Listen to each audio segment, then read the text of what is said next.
നമസ്കാരം പ്രിയ പ്രേക്ഷകർക്ക് ടാക്ടിക്സിലേക്ക് സ്വാഗതം.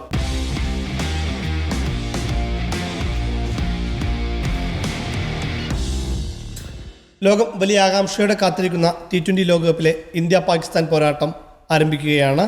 കൊളംബോയിലെ പ്രേമദാസ സ്റ്റേഡിയത്തിൽ ഞായറാഴ്ച രാത്രി 7 മണിക്കാണ് ആ ഒരു ആവേശകരമായ മത്സരം. ആ മത്സരം തന്നെയാണ് നമ്മൾ വിലയിരുത്തുന്നത്. നമുക്കൊപ്പം പതിവ് പോലെ MSK ഉണ്ട്, ആരിസുണ്ട്, ഒപ്പം തന്നെ ഡിജിറ്റലിലെ ന്യൂസ് എഡിറ്റർ ശ്രീ ദിബിൻ മാനന്തവാടിയും നമുക്കൊപ്പം ചേരുന്നു. മൂന്നുപേർക്കും സ്വാഗതം. MSK തുടങ്ങാമെന്ന് തോന്നുന്നു. MSK, ഇന്ത്യ ആദ്യത്തെ 2 മത്സരങ്ങളും അസോസിയേറ്റഡ് രാജ്യങ്ങൾക്കെതിരെയായിരുന്നു. പക്ഷേ അത്ര അനായാസമായിരുന്നില്ല. ഇന്ത്യയുടെ റാങ്കിങ്ങും ഇന്ത്യയുടെ താരമൂല്യവും കണക്കാക്കുമ്പോൾ അത്ര അനായാസമായിരുന്നില്ല ഇന്ത്യയുടെ പ്രകടനം. പാകിസ്ഥാനെതിരെ വരുമ്പോൾ അത് എത്രത്തോളം ക്രൂഷ്യലാവുമെന്നാണ് കരുതുന്നത്? തീർച്ചയായിട്ടും ഒരുപാട് പ്രശ്നങ്ങൾക്ക് ശേഷമാണ് അവസാനം ഇന്ത്യ പാകിസ്ഥാൻ മത്സരം ഇവിടെ നടക്കുന്നത്. കാരണം പാകിസ്ഥാൻ പൊളിറ്റിക്കലി ബംഗ്ലാദേശിന് സപ്പോർട്ടുമായിട്ട് വരുന്നു. അതിനുശേഷം ICCക്ക് മുമ്പിൽ ഒരുപാട് ഉപാധികൾ വെക്കുന്നു. അവസാനം ഒരു ഘട്ടത്തിൽ പാക് പ്രധാനമന്ത്രിയും അതുപോലെ അവരുടെ ഇസാൻ നഖ്വിയൊക്കെ ഞങ്ങൾ പങ്കെടുക്കുന്നില്ല എന്ന തരത്തിലുള്ളൊരു തീരുമാനം എടുക്കുന്നു. ഇന്ത്യ പാക് മത്സരം ബഹിഷ്കരിച്ചേക്കുമെന്ന തരത്തിലുള്ള തീരുമാനങ്ങൾ എടുക്കുന്നു.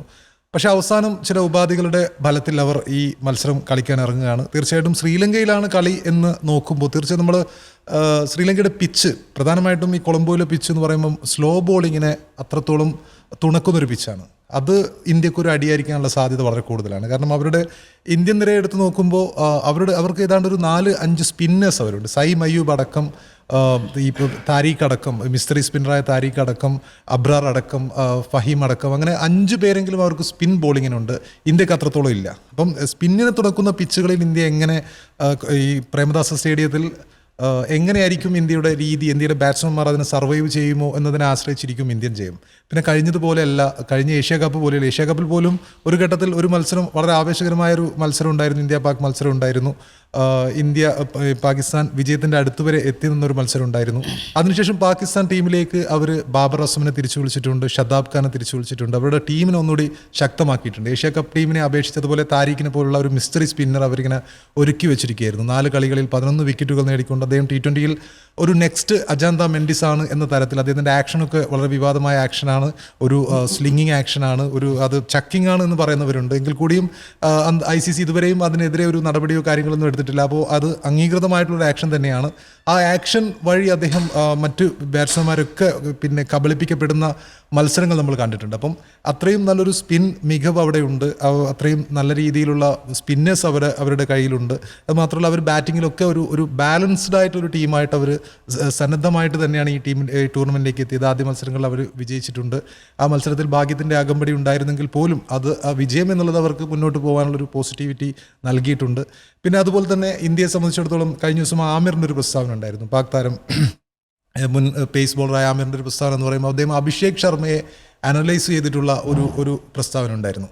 ആ പ്രസ്താവന മൊത്തം വായിച്ചു കഴിഞ്ഞപ്പോൾ, അത് കേട്ട് കഴിഞ്ഞപ്പോൾ എനിക്ക് തോന്നിയത് അതിൽ കുറേയൊക്കെ സത്യങ്ങളുണ്ട് എന്ന് തോന്നിയൊരു പ്രസ്താവനയായിരുന്നു. കാരണം അവരൊരു പേസ് ബോളറാണ്. അദ്ദേഹത്തിന് ഒരു എതിർ ബാറ്ററുടെ, അതായത് ന്യൂ ബോൾ എറിയുന്നൊരു ബോളറായിരുന്നു. പാകിസ്ഥാനിലെ ഏറ്റവും അറിയപ്പെടുന്നൊരു ബോളറായിരുന്നു അദ്ദേഹം. ഈ അഭിഷേകിനെ അനലൈസ് ചെയ്ത് അതിൽ അഭിഷേക് ഒരു സ്ലോഗറാണ് എന്നാണ് പറയുന്നത്. അതായത് അദ്ദേഹത്തിന് അതായത് ഒരു ബാറ്റിംഗ് ടെക്നിക്കുകളുടെ കാര്യം നോക്കുമ്പോൾ അഭിഷേക് വളരെ വീക്കാണ് എന്ന രീതിയിലുള്ളൊരു പ്രസ്താവനയായിരുന്നു. അതിനെ അനലൈസ് ചെയ്തുകൊണ്ട് അഭിഷേക് ഒരു സ്ലോഗറാണ്. കഴിഞ്ഞ 8 മത്സരങ്ങളിൽ 3 അദ്ദേഹം ഗോൾഡൻ ഡക്കിനാണ് പുറത്തായിട്ടുള്ളത്. അപ്പോൾ അത് നോക്കുമ്പോൾ തന്നെ ആദ്യ പന്ത് തന്നെ ആക്രമിക്കാൻ ശ്രമിക്കുന്നു. അഭിഷേകിനെതിരെ ഒരു സ്ലോ ബോൾ ഇടുകയാണെങ്കിൽ, അല്ലെങ്കിൽ ഈ ഇൻസിങ്ങിന് പകരം ഔട്ട്സിങ്, ബോഡിക്ക് നേരെ വന്ന ഔട്ട്സിങ്ങിലേക്ക് പോകുന്ന പന്തുകൾ എറിയുകയാണെങ്കിൽ അഭിഷേകിനെ പുറത്താക്കാനുള്ള എല്ലാ സാധ്യതയുണ്ട്. അപ്പോൾ അഭിഷേകിന് ഞങ്ങൾ അത്രത്തോളം വെല്ലുവിളിയായിട്ട് കാണുന്നില്ല. അദ്ദേഹത്തിൻ്റെ ഇന്നിങ്സുകൾ എടുത്ത് നോക്കുകയാണെങ്കിൽ ആദ്യ പന്ത് തന്നെ അടിച്ച് അകറ്റാനാണ് ശ്രമിക്കുന്നത്. സ്വാഭാവികമായിട്ടും പ്രത്യേകിച്ചുള്ള ടെക്നിക്കലുടെ ഒരു അഭാവം അദ്ദേഹത്തിൻ്റെ ബാറ്റിങ്ങിൽ ഞാൻ കാണുന്നുണ്ട് എന്ന തരത്തിലുള്ള ഒരു പ്രസ്താവന ഉണ്ടായിരുന്നു. അപ്പം അതിൽ ഏറ്റവും പ്രധാനപ്പെട്ട പോയിന്റ്, കഴിഞ്ഞ 8 മത്സരങ്ങളിൽ 3 കളികളിലും ഗോൾഡൻ ഡക്കിന് പുറത്തായി എന്നുള്ളതാണ് ഏറ്റവും പ്രധാനപ്പെട്ട പോയിന്റ്. അതും അദ്ദേഹത്തിൻ്റെ വീക്ക്നെസ്സുകൾ ഇപ്പോൾ കുറച്ചുകൂടി എക്സ്പോസ്ഡ് ആയിട്ട് മാറുന്നു എന്ന തരത്തിലുള്ള ഒരു രീതിയാണ് നമ്മൾ കണ്ടത്. അപ്പോൾ അഭിഷേക് നമുക്കറിയാം, കഴിഞ്ഞ മത്സരത്തിൽ നമീബിയക്കെതിരെ അദ്ദേഹം കളിച്ചിരുന്നില്ല. സഞ്ജു ആ മത്സരത്തിൽ കളിച്ചു. അടുത്ത മത്സരത്തിൽ അഭിഷേക് വരികയാണെങ്കിൽ സഞ്ജു വേണോ അല്ലെങ്കിൽ റിങ്കു വേണോ എന്ന തരത്തിലുള്ള ചർച്ചകൾ ഉണ്ടാകാൻ സാധ്യതയുണ്ട്. കാരണം റിങ്കു സിംഗും മധ്യനിരയിൽ ഇപ്പം ഫോം ഔട്ടായിട്ട് നിൽക്കുകയാണ്. അപ്പോൾ സഞ്ജുവിനെ കളിപ്പിക്കുമോ എന്നുള്ളതും ഒരു വലിയൊരു ചോദ്യചിഹ്നമാണ്. എങ്കിൽ കൂടിയും പാകിസ്ഥാൻ വേഴ്സസ് ഇന്ത്യ മത്സരം നമുക്കറിയാം, അത് പല ഘട്ടങ്ങളിലും ആവേശം ജനിപ്പിച്ച മത്സരങ്ങളാണ്. എപ്പോഴും ലോക ക്രിക്കറ്റിലെ ഏറ്റവും വലിയ റിവൽറിയാണ് ഇരു ടീമുകളും തമ്മിലുള്ളത്. അപ്പം ഈ മത്സരത്തിൽ തീർച്ചയായിട്ടും പാകിസ്ഥാനെ നമുക്ക് വളരെ നിസ്സാരമായിട്ട് എഴുതി കളയാൻ കഴിയുന്ന ഒരു ടീമല്ല എന്ന് തന്നെയാണ് എൻ്റെ ഒരു പക്ഷം. കാരണം കളി നടക്കുന്നത് പ്രേമദാസ സ്റ്റേഡിയത്തിലാണ്. സ്പിന്നേഴ്സിനെ നോക്കുമ്പോൾ ഇന്ത്യൻ സ്പിന്നേഴ്സിനേക്കാൾ ഒരു 4-5 പേരെങ്കിലും, വൈവിധ്യം നിറഞ്ഞ 4-5 പേരെങ്കിലും അവരുടെ സ്പിന്നേഴ്സുണ്ട്. ഇന്ത്യയുടെ വരുൺ ചക്രവർത്തിയോ അല്ലെങ്കിൽ കുൽദീപ് യാദവിനെയോ ഒരിക്കലും ചെറുതായി കാണുകയല്ല. എങ്കിൽ കൂടിയും വൈവിധ്യം നിറഞ്ഞ സ്പിന്നേഴ്സ് അവർക്കുണ്ട് എന്നുള്ളത് ഇന്ത്യക്ക് മേൽ വിജയം നേടാനുള്ള ഒരു സാധ്യതയായിട്ട് നമുക്ക് കാണാവുന്നതാണ്. റൈറ്റ്. ഹാരിസ്, ഞാൻ ആ പോയിന്റിലേക്ക് തന്നെ പറഞ്ഞു വെക്കുന്നത്, അതായത് കഴിഞ്ഞ മത്സരത്തിൽ പാകിസ്ഥാൻ 5 സ്പിന്നേഴ്സിനെ വെച്ചിട്ടാണ് കളിക്കുന്നത്. നമുക്കറിയാം കൊളംബോയിലെ പിച്ച് സ്പിന്നിനെ തുണയ്ക്കുന്നതാണ്. മാത്രമല്ല സിംബാബ്വെ ഓസ്ട്രേലിയ മത്സരം അതേ പിച്ച് തന്നെയാണ് ഇന്ത്യ പാകിസ്ഥാൻ മത്സരത്തിന് ഉപയോഗിക്കുക എന്നുള്ളതാണ് പറയുന്നത്. പാകിസ്ഥാൻ്റെ 5 സ്പിന്നർമാർ, പ്രത്യേകിച്ച് താരിഖ് ഉൾപ്പെടെയുള്ളവർ, താരിഖിനെ ഇന്ത്യൻ താരങ്ങൾ ഇതുവരെ നേരിട്ടിട്ടില്ല. അദ്ദേഹത്തിൻ്റെ ആ പൗസ് എല്ലാം വലിയ രീതിയിൽ ചർച്ചയാകപ്പെടുന്നുണ്ട്. അപ്പോൾ അത് പാകിസ്ഥാൻ്റെ സ്പിന്നർമാരെ, വൈവിധ്യമേറിയ 5 സ്പിന്നർമാരെ ഇന്ത്യൻ ബാറ്റർമാർ, പ്രത്യേകിച്ചൊരു ഇൻഫോം എന്ന് പറയുന്ന തരത്തിലല്ല ഇന്ത്യൻ ബാറ്റർമാർ. കാരണം ലോകകപ്പിന് തൊട്ടു മുമ്പ് വരെയുള്ള സീരീസിൽ ഏറ്റവും സ്ഫോടനാത്മകമായ രീതിയിൽ കളിച്ച് ലോകകപ്പ് തുടങ്ങിയപ്പോൾ നമ്മൾ പെരുമയ്ക്കത്തുള്ള പ്രകടനത്തിലല്ല കളിക്കുന്നത്. ഇന്ത്യൻ ബാറ്റർമാരും സ്പിന്നർമാരും തമ്മിലൊരു മത്സരം എങ്ങനെയായിരിക്കും? തീർച്ചയായും. പിന്നെ ഈ മത്സരത്തിന് തൊട്ട് മുമ്പ് ഈ പാകിസ്ഥാൻ്റെ ഈ പരിശീലന സെഷനിൽ ഈ നസീം ഷായും ഷഹീൻ ഷാ അഫ്രീദിയും കൂടി ചേർന്നിട്ട് ഈ ഉസ്മാൻ താരിഖിൻ്റെ ബോളിംഗ് ആക്ഷൻ ഇങ്ങനെ അതിനിങ്ങനെ അനുകരിക്കുന്നുണ്ടായിരുന്നു. എന്ന് പറഞ്ഞാൽ ഉസ്മാൻ താരിഖാണല്ലോ ഇപ്പോൾ മൊത്തത്തിൽ അന്തരീക്ഷത്തിൽ ചർച്ചകൾ മുഴുവൻ. അപ്പോൾ അദ്ദേഹത്തിൻ്റെ ആ പോസ്റ്റാണ് മൊത്തത്തിൽ ചർച്ച. അദ്ദേഹം ഒരു മിസ്റ്ററി സ്പിന്നറാണ് എന്ന അഭിപ്രായത്തോട് എനിക്ക് യോജിപ്പൊന്നുമില്ല. അദ്ദേഹം അങ്ങനെ ഭയങ്കര മിസ്റ്ററി കലർന്നിട്ടുള്ള ഭയങ്കരമായ എതിരാളികൾക്ക് അങ്ങനെ അപകടം വിതക്കുന്നൊരു ബോളറാണെന്ന് തോന്നിയിട്ടില്ല. പക്ഷേ അദ്ദേഹത്തിൻ്റെ ആക്ഷനിൽ പന്ത് ഡെലിവർ ചെയ്യുന്നതിന് മുമ്പുള്ള ആ പോസിൽ ഇന്നലെ ആർ.എസ്. പറയുന്നത് അങ്ങനെ അദ്ദേഹം ഓവർ പോസ് ചെയ്യാണ് എന്നുണ്ടെങ്കിൽ ഇന്ത്യൻ ബാറ്റർമാർ എന്താണ് ചെയ്യേണ്ടതെന്ന് പറഞ്ഞാൽ അങ്ങ് മാറിക്കൊടുക്കണമെന്നാണ്. അദ്ദേഹത്തിൻ്റെ ബോൾ പിടുത്തം കിട്ടുന്നില്ല, ഇപ്പോൾ വരുമോ എന്ന് പിടുത്തം കിട്ടുന്നില്ല, അതുകൊണ്ട് അങ്ങ് മാറിക്കൊടുക്കണം എന്ന് പറഞ്ഞിട്ട് അമ്പയർമാരെ നിങ്ങൾ കുഴപ്പിക്കണം എന്നാണ്. അതെ, ബാറ്റ്സ്മാനും വിക്കറ്റ് കീപ്പറും കൂടി ഫ്രണ്ടിലേക്ക് കളിക്കുന്ന ട്രോളുകളൊക്കെ. അതെ, പക്ഷേ അദ്ദേഹത്തിൻ്റെ ആക്ഷനിൽ പ്രത്യേകിച്ച് ഒരു പ്രശ്നവുമില്ല എന്നാണ്. അത് ആർ.എസ്. തന്നെയാണ് അതിൽ ആദ്യത്തെ ആൾ. ഉസ്മാൻ ഖ്വാജ അദ്ദേഹത്തിൻ്റെ ആക്ഷൻ പരിശോധിക്കണം എന്ന് പറഞ്ഞിട്ട് വന്ന സമയത്ത് ഉസ്മാൻ ഖ്വാജ അദ്ദേഹത്തിന് പിന്തുണയുമായി വരുന്നു. അതും ഓസ്ട്രേലിയക്കെതിരെയാണ് അത് വിവാദമായത്. കാമറൂൺ ഗ്രീൻ്റെ വിക്കറ്റ് എടുത്തതിന് ശേഷം കാമറൂൺ ഗ്രീൻ ഔട്ടായി മടങ്ങുന്ന സമയത്ത് കാമറൂൺ ഗ്രീൻ പറയുന്നുണ്ട് കൊത്തുകയാണോ, എറിയുകയാണോ, ചക്കിംഗ് ആണോ എന്ന് ചോദിക്കുന്നു. പക്ഷേ അദ്ദേഹം PSL കളിച്ചുകൊണ്ടിരിക്കുന്ന സമയത്ത് തന്നെ അദ്ദേഹത്തിനെതിരെ വലിയ വിമർശനങ്ങൾ ഉണ്ടായിരുന്നു, ആക്ഷൻ ചക്കിംഗ് ആണ് എന്ന്. പക്ഷേ 2 തവണ അദ്ദേഹം ടെസ്റ്റ് പാസ്സാവുകയും ക്ലിയറൻസ് സർട്ടിഫിക്കറ്റ് കിട്ടുകയും അത് ചക്കിംഗ് അല്ല എന്ന് ഉറപ്പിച്ച ബോളിംഗ് ആണത്. ഒരു മിസ്റ്ററി സ്പിന്നാണെന്ന് പറയാൻ സാധിക്കില്ല. പക്ഷേ ഇന്ത്യയുടെ ബാറ്റിംഗ് ലൈനപ്പിലേക്ക് വരുന്ന സമയത്ത് 8-ൽ 6 പേർ ലെഫ്റ്റ് ഹാൻഡഡ് ബാറ്റർമാരാണ്. ഓഫ് സ്പിന്നിനെതിരെ പൊതുവെ ലെഫ്റ്റ് ഹാൻഡഡ് ബാറ്റർമാർ അവർ സ്ട്രഗിൾ ചെയ്യും എന്നിരിക്കെ ഉസ്മാൻ താരിഖിനെ പോലെ. അതുകൊണ്ടാണ് പറയുന്നത് ഇതൊരു ട്രംപ് കാർഡാണ് എന്നാണ് ഈ മത്സരത്തിന് മുമ്പ് അവരുടെ ക്യാപ്റ്റൻ പറയുന്നത്. സൽമാൻ ആഗ പറയുന്നത് ഉസ്മാൻ താരിഖ് ഒരു ട്രംപ് കാർഡാണ് ഞങ്ങളെ സംബന്ധിച്ച്. അദ്ദേഹം USA-ക്കെതിരെ 3 വിക്കറ്റ് എടുക്കുന്നു, വളരെ കുറഞ്ഞ എക്കോണമിയിലാണ്. അത് അദ്ദേഹത്തിൻ്റെ സ്പിന്ന് മിസ്റ്ററി ആയതുകൊണ്ടല്ല, ആക്ഷൻ പിടുത്തം കിട്ടാത്തത് കൊണ്ടായിരിക്കാം ചിലപ്പോൾ. അതുപോലെ തന്നെ ഒരു 6 പേർ ലെഫ്റ്റ് ഹാൻഡഡ് ബാറ്റർമാരായിരിക്കുന്ന ഇന്ത്യൻ ലൈനപ്പിൽ സ്വാഭാവികമായിട്ടും ഉസ്മാൻ താരിഖ് വലിയൊരു ചോദ്യമായിരിക്കും എങ്ങനെയാണ് ഇന്ത്യൻ ബാറ്റർമാർ അയാളെ നേരിടാൻ പോകുന്നത് എന്നത്. 2, വരുൺ ചക്രവർത്തിയും കുൽദീപ് യാദവും ഒരുമിച്ചിറങ്ങുമോ എന്നതാണ്. ഈ ടൂർണമെൻറ്റിലേക്ക് നോക്കിക്കഴിഞ്ഞാൽ പ്രത്യേകിച്ച് കൊളംബോയിലും ഇന്ത്യൻ പിച്ചുകളിലും 2 സ്പിന്നർമാരെ, സ്പെഷ്യലിസ്റ്റ് സ്പിന്നർമാരെ പൊതുവെ ഇന്ത്യ ഒഴികെയുള്ള ടീമുകൾ പൊതുവെ ഉൾപ്പെടുന്നത് കാണുന്നുണ്ടെന്നാണ്. എന്ന് പറഞ്ഞാൽ പാകിസ്ഥാൻ 5 സ്പിന്നർമാരെ കൊണ്ടിറങ്ങിയത് USA-ക്കെതിരെയാണ്. ഇന്നലത്തെ മത്സരത്തിൽ കൊളംബോയിൽ വെച്ചുകൊണ്ട് ആദം സാംബ 4 വിക്കറ്റ് എടുക്കുന്നു. വനീന്ദു ഹസരംഗിയും മഹേഷ് തീക്ഷ്ണയും ശ്രീലങ്കയ്ക്ക് വേണ്ടിയിട്ട് ഇതേ പിച്ചിൽ നന്നായി പന്തെറിയുന്നു. കഴിഞ്ഞ മത്സരത്തിൽ നമീബിയ ഇന്ത്യക്കെതിരെ പവർ പ്ലേയിൽ 58-1 എന്ന നിലയിൽ നിൽക്കുന്ന സമയത്ത് മിഡിൽ ഓവറുകളിൽ കളിതിരിക്കാൻ വരുന്നത് ആരാണ്? വരുൺ ചക്രവർത്തിയാണ്. 2 ഓവറിലാണ് കളിതിരിച്ചു ഓടിക്കുന്നത് വരുൺ ചക്രവർത്തി. വിക്കറ്റാണ്. അക്ഷർ പട്ടേൽ അന്ന് വിക്കറ്റ് എടുക്കുന്നു. അദ്ദേഹം ഒരു ഓവറിൽ 2 സിക്സ് ഒക്കെ കൊടുക്കുന്നുണ്ട്. പക്ഷേ അദ്ദേഹം അടുത്ത ഓവറിൽ വിക്കറ്റുകളുമായി കളിതിരിച്ചു. അപ്പോൾ ഏറ്റവും ഒടുവിൽ ഇന്ത്യയും പാകിസ്ഥാനും കളിച്ചത് ഏഷ്യ കപ്പ് ഫൈനലിലാണ്. അന്ന് വരുൺ ചക്രവർത്തി കളിക്കുന്നുണ്ട്, കുൽദീപ് യാദവ് കളിക്കുന്നുണ്ട്, അക്ഷർ പട്ടേൽ കളിക്കുന്നുണ്ട്. അന്ന് കുൽദീപ് യാദവ് 4 വിക്കറ്റ് എടുക്കുന്നു, വരുൺ ചക്രവർത്തി 2 വിക്കറ്റ് എടുക്കുന്നു, അക്ഷർ പട്ടേൽ 2 വിക്കറ്റ് എടുക്കുന്നു, ജസ്പ്രീത് ബുംറയ്ക്ക് 1 വിക്കറ്റോ മറ്റോ ആണുള്ളത്. അപ്പോൾ സ്പിന്നിന് അകമടിഞ്ഞ് പിന്തുണക്കുന്ന പിച്ചിൽ 8 ബാറ്റർമാരിൽ ഒരാളെ നമ്മൾ മാറ്റി കുൽദീപ് യാദവിനെ കൊണ്ടുവരുമോ എന്നുള്ളതാണ്. അതേസമയം തന്നെ കുൽദീപ് യാദവിൻ്റെ സമീപകാലത്തെ പ്രകടനങ്ങൾ നമുക്കത്ര ആശാവഹമല്ല എന്നുള്ളതാണ്. ഏറ്റവും അവസാനമായി ന്യൂസിലാൻഡ് സീരീസിലാണ് ഡാരൽ മിച്ചലിനെതിരെയൊക്കെ നന്നായി അടികൊള്ളുന്നത് നമ്മൾ കണ്ടു. പല ക്ലൂലെസ്സായി അദ്ദേഹം സിക്സറുകൾ പോകുന്ന നോക്കി നിൽക്കുന്നുണ്ട്. പക്ഷേ പാകിസ്ഥാനെതിരെ കുൽദീപ് യാദവിൻ്റെ റെക്കോർഡുകൾ വെച്ച് കുൽദീപ് യാദവിനെ ഇറക്കുമോ എന്നത്. പിന്നെ വരുൺ ചക്ര പൊതുവെ നമ്മൾ T20 ക്രിക്കറ്റിൽ ഈ സ്പിൻ ബോളർമാരുടെ ഒരു ഡൊമിനേഷനെ കുറിച്ചൊരു ചർച്ച ഇപ്പോൾ പൊതുവെ ക്രിക്കറ്റ് സർക്കിളിൽ നടക്കുന്നുണ്ട്. T20 ക്രിക്കറ്റിലെ ബോളിംഗ് റാങ്കിങ്ങിൽ ആദ്യത്തെ 5 ആളുകൾ സ്പിന്നർമാരാണ് എന്നതാണ്. വരുൺ ചക്രവർത്തി, റാഷിദ് ഖാൻ, ആദിൽ റഷീദ്, വനീന്ദു ഹസരംഗ, അങ്ങനെ തുടങ്ങിയിട്ട് ആദ്യത്തെ 5, എന്നിട്ട് അതിന് ശേഷമാണ് 6ാം റാങ്കിലാണ് ജേക്കബ് ഡഫി വരുന്നത്. അതായത് T20 ക്രിക്കറ്റിലെ 5. അപ്പോൾ സ്പിന്നർമാർക്ക് പൊതുവേ നല്ല റോൾ T20 ക്രിക്കറ്റിൽ വന്നുകൊണ്ടിരിക്കുന്നു എന്നുള്ളതിന് ഏറ്റവും വലിയ തെളിവ് ഒരു ലോകകപ്പ് അതിന് ഉദാഹരണമായിരിക്കുന്നു. ഈ ലോകകപ്പിൽ അതിൽ ICCക്ക് നന്ദി പറയാനുള്ളത് ഏറ്റവും സ്പോർട്ടീവായ വിക്കറ്റ് തന്നെയാണ് ഉണ്ടാക്കിയിട്ടുള്ളത്. അതെ അതെ അതെ. മറ്റേത് നമുക്കറിയാം ബാറ്റർമാർക്ക് വലിയ മേധാവിത്വമുള്ള വലിയ സ്കോർ പിറക്കാൻ പാകത്തിലുള്ള ഇതുണ്ടാകും. പക്ഷേ ഇത് സ്പോർട്ടീവ് വിക്കറ്റുകളാണ് എല്ലാം എന്നുള്ളത് വലിയ ഗുണം തന്നെ നൽകുന്നതാണ്. അതിനകത്തൊരു കാര്യം എന്ന് വെച്ചാൽ ഈ നമ്മളിപ്പോൾ ഈ സബ് കോണ്ടിനെന്റിൽ പൊതുവെ ഈ സ്പിന്നിനെതിരെ ഏറ്റവും നന്നായിട്ട് കളിക്കണ, അതായത് ലോകത്ത് തന്നെ സ്പിന്നിനെതിരെ ഏറ്റവും നന്നായിട്ട് കളിക്കണ ബാറ്റേഴ്സ് ഉള്ള 2 രാജ്യങ്ങളിലാണ് ഇന്ത്യയും പാകിസ്ഥാനും. പ്രത്യേകിച്ച് സബ് കോണ്ടിനെന്റിൽ അവർ ഇതിനു മുമ്പ് ഒരുപാട് വട്ടം പ്രൂവ് ചെയ്തിട്ടുണ്ട്. നമ്മളൊരു പൊതുവെ ഇന്ത്യ പാകിസ്ഥാൻ മത്സരങ്ങളുടെ ഒരു ചരിത്രം എടുത്ത് പരിശോധിച്ചാൽ പേസേഴ്സിനാണ് എല്ലാ കാലത്തും ഒരു പേസേഴ്സ് പ്ലസ് അല്ലെങ്കിൽ വേഴ്സസ് ബാറ്റ്സ്മാൻ എന്നുള്ള ബാറ്റർ എന്നുള്ളൊരു രീതിക്കാണ് എല്ലാ മത്സരങ്ങളുടെ ഒരു ചരിത്രം ഉള്ളത്. അപ്പോൾ അതുകൊണ്ട് തന്നെ എനിക്ക് തോന്നുന്നത് ഇപ്പം ഈ ലെഫ്റ്റ് ഹാൻഡ് ബാറ്റ്സ്മാൻമാർ ഓഫ് സ്പിന്നേഴ്സിനെതിരെ സ്ട്രഗിൾ ചെയ്യുമെന്നുള്ളൊരു സ്ഥാനം നിൽക്കുമ്പോൾ പോലും ഇപ്പോൾ നമ്മൾ പറയാം, ഇപ്പോൾ ഇന്ത്യ എല്ലാ കാലത്തും ഇന്ത്യൻ ബാറ്റ്സ്മാൻമാരെല്ലാവരും നന്നായിട്ട് സ്പിന്ന് കളിക്കുന്ന ആളുകളാണ്.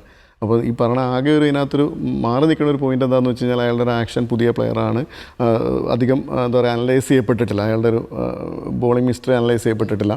അപ്പോൾ ഇത്തരം കുറച്ച് എഡ്ജ് കിട്ടുമെന്നല്ലാതെ അതിനപ്പുറത്തേക്ക് എന്തെങ്കിലും അഡ്വാൻറ്റേജ് ഉണ്ടാവുമെന്ന് അങ്ങനെ തോന്നുന്നു. കാരണം എല്ലാവരും ഇന്ത്യക്കാർ എസ്റ്റാബ്ലിഷ്ഡ് ആയിട്ടാണ് സ്പിന്ന് കളിക്കാൻ.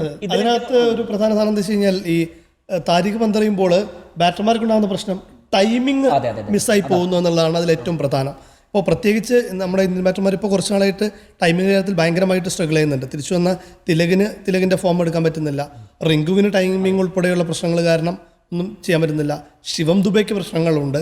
അപ്പോൾ അത്തരത്തിൽ സഞ്ജു ആണെങ്കിൽ നമുക്കറിയാം ബാക്ക് ഫുട്ടിൽ ഇറങ്ങി കളിച്ച ആ രീതിയിലുള്ള പ്രശ്നങ്ങൾ, എപ്പോഴും ഷോർട്ട് ബോൾ എക്സ്പെക്ട് ചെയ്യുന്ന രീതിയിലുള്ള ടെക്നിക്കുകൾ നമ്മൾ ഒരുപാട് സംസാരിച്ചതാണ്. അപ്പോൾ ഈ അദ്ദേഹത്തിൻ്റെ ബോൾ അനലൈസ് ചെയ്യുന്നതിൽ അദ്ദേഹത്തിൻ്റെ ടൈമിംഗ് തെറ്റുന്നു എന്നുള്ളത് ഇന്ത്യൻ ബാറ്റർമാർക്ക് വലിയ രീതിയിൽ ഈ പേസ് വേരിയേഷനുകളിൽ ഇന്ത്യൻ ബോളർമാർ എങ്ങനെ അതിനോട് പ്രതികരിക്കുന്നു എന്നുള്ളത് നമ്മൾ ഈ 2 മത്സരം അതും ഗ്രൂപ്പിലെ നിർണായകമായി പേസ് വേരിയേഷൻസ് എങ്ങനെ നേരിടുന്നു. അതെ, അതിൽ ഇറാസ്മസ് കഴിഞ്ഞ മത്സരത്തിൽ ഇന്ത്യക്കെതിരെ പയറ്റിയതുണ്ടല്ലോ. ഇറാസ്മസിനെ നമുക്ക് അറിയില്ലല്ലോ ആരാണ് ഇദ്ദേഹം വന്ന്.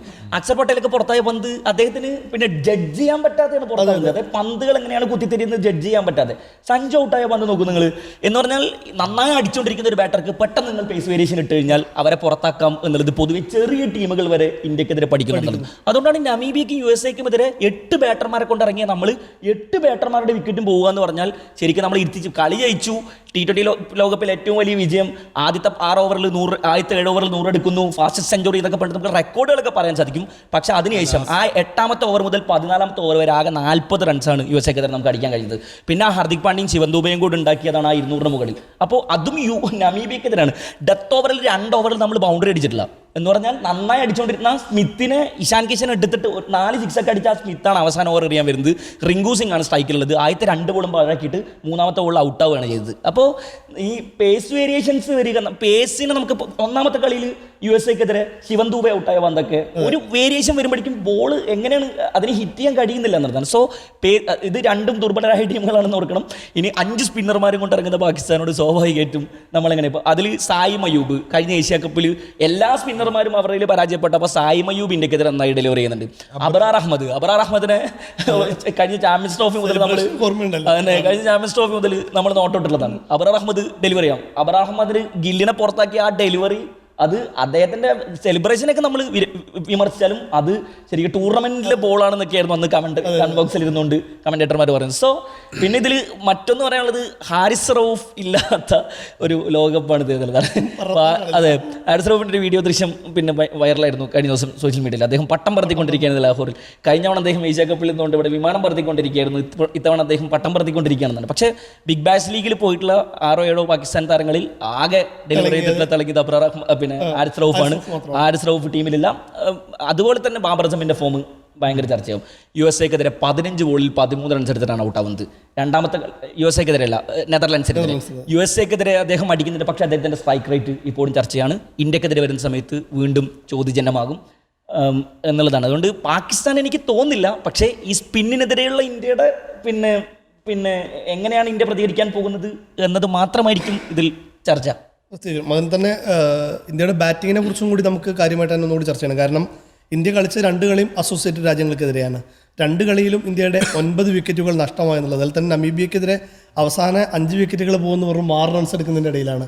അത് എത്രമാത്രം, അതായത് ടോപ്പ് 8 വരെ ഏറ്റവും ബെസ്റ്റ് ബാറ്റർമാരുള്ള ടീം ഇന്ത്യയാണ് ഒരു താരതമ്യേന ദുർബലരായ, കടലാസിൽ ദുർബലരായ 2 ടീമുകൾക്കെതിരെ 9 വിക്കറ്റുകൾ നഷ്ടപ്പെടുന്നത്. അത് 2 ടീമിലെയും ഓരോ താരങ്ങൾക്ക് 4, ഫസ്റ്റ് യുഎസ്എക്കെതിരായ മത്സരത്തിൽ ഷാഡ്വിക്കിന് 4 വിക്കറ്റ് കൊടുക്കുന്നു, കഴിഞ്ഞ കളിയിൽ ഇറാസ്മസ് 4 വിക്കറ്റ് എടുക്കുന്നു. ഇന്ത്യക്കെതിരെ അത്തരത്തിൽ ഒരു ജയൻറ്റ് മൈൽ സ്റ്റോണുകളെല്ലാം ഓപ്പോസിറ്റ് ടീമുകൾ, പൊതുവെ ദുർബലിൽ നിന്ന് വിശേഷിപ്പിക്കപ്പെടുന്ന ഓപ്പോസിറ്റ് ടീമുകൾ എടുക്കുന്നു എന്ന് പറയുന്നത്, പ്രത്യേകിച്ച് ഇനിയിപ്പോൾ കുറേ കൂടി റിവൽറി കൂടുതലുള്ള, കുറച്ചും കൂടി പ്രതിഭാധാനത്വമുള്ള പാകിസ്ഥാനെതിരെ കളിക്കുമ്പോൾ അത് വലിയ ക്രൂഷ്യലായിരിക്കും. ഇനിയിപ്പോൾ മത്സരത്തിലേക്ക് നോക്കുമ്പോൾ കഴിഞ്ഞ മത്സരത്തിൽ നമ്മൾ 2 മാറ്റങ്ങളായിരുന്നു വരുത്തിയത്. അഭിഷേകിന് പകരം സഞ്ജു ഇറങ്ങുന്നു, സിറാജിന് പകരം ബുംറയെ തിരിച്ചു കൊണ്ടുവരുന്നു. അപ്പോൾ അഭിഷേക് ഇപ്പോഴും പൂർണ്ണ ഫിറ്റായിട്ടില്ല എന്നുള്ളത് തന്നെയാണ് ടീം ക്യാമ്പിൽ നിന്ന് ലഭിക്കുന്ന വിവരം. അപ്പോൾ സഞ്ജു ഇഷാനും തന്നെയായിരിക്കും ഓപ്പണിംഗ്. എന്താണ് MSK തോന്നുന്നത്?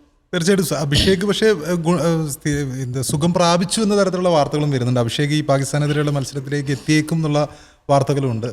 എങ്കിൽ കൂടിയും സഞ്ജുവിനെ ആ ടീമിൽ ഉൾപ്പെടുത്തുന്ന ഒരു 11 തന്നെയായിരിക്കും ഒരുപക്ഷെ മികച്ച 11 തോന്നുന്നു. കാരണം സഞ്ജു കഴിഞ്ഞ മത്സരത്തിൽ അദ്ദേഹം 8 പന്തുകളെ നേരിട്ടിട്ടുള്ളൂ, എങ്കിലും അതിൽ 3 സിക്സറുകളും ഒരു ബൗണ്ടറി ഉണ്ടായിരുന്നു. അദ്ദേഹത്തിൻ്റെ ഇൻറ്റൻഷൻ കറക്റ്റ് ആയിരുന്നു. തുടക്കത്തിൽ തന്നെ ആക്രമിച്ചുകൊണ്ടുള്ള ആ ഒരു ഇന്നിങ്സ് കൃത്യമായിട്ടും ടീമിന് ഒരുപാട് ഗുണം ചെയ്ത ഇന്നിങ്സ്, കോൺഫിഡൻസ് വന്നു. ഒരുപാട് നാളുകൾക്ക് ശേഷം സഞ്ജുവിന്റെ മുഖത്ത കോൺഫിഡൻസ് തെളിച്ചുണ്ടായിരുന്നു. കൃത്യമായിട്ട് നമുക്ക് കാണാൻ പറ്റി. ആ വിക്കറ്റ് പോകുന്ന നേരത്തെ ആരും സൂചിപ്പിച്ച പോലെ തന്നെ ഒരു സ്ലോ വേരിയേഷൻ 129 എറിഞ്ഞൊരു പന്തിലായിരുന്നു സഞ്ജുവിന് വിക്കറ്റ് പോകുന്നത്. അതും ഫുൾ സ്പീഡ് ആണെങ്കിൽ അത് 6 ബൗണ്ടാണ്, കാരണം ലൈനിൽ നിന്നാണ് ആ ക്യാച്ച് വരുന്നത്.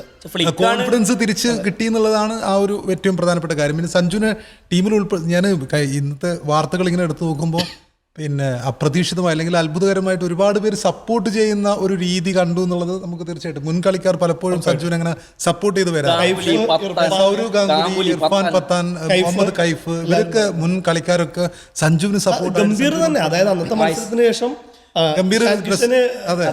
അവാർഡ് കൊടുക്കുമ്പോൾ ഡ്രസ്സിംഗ് റൂമിൽ വെച്ച് അവർ പറയുന്നു നമ്മളെന്താണോ ആഗ്രഹിച്ചത് ആ സാധനം ഇഷാനും സഞ്ജുവും ഡെലിവേർഡ് ചെയ്തു എന്നാണ് കോച്ച് പറയുന്നത്. സഞ്ജുവിന്റെ ഓരോ സിക്സർ വീഴുമ്പോഴും ആ സമയത്ത് ക്യാമറ സൂര്യകുമാർ യാദവിന്റെ മുഖത്തുണ്ടായിരുന്നു, ആഘോഷിച്ചിട്ട് നിൽക്കുകയാണ്. മാത്രമല്ല ഈ പ്രസന്റേഷൻ സെറമണിയുടെ സമയത്ത് സഞ്ജു എന്നുള്ള പേര് പറയേണ്ട കാര്യമൊന്നും സൂര്യകുമാറിന് ഉണ്ടായിരുന്നില്ല. പക്ഷേ സൂര്യകുമാർ സഞ്ജുവിന്റെ പേര് എടുത്ത് പറയുകയും ചെയ്തു.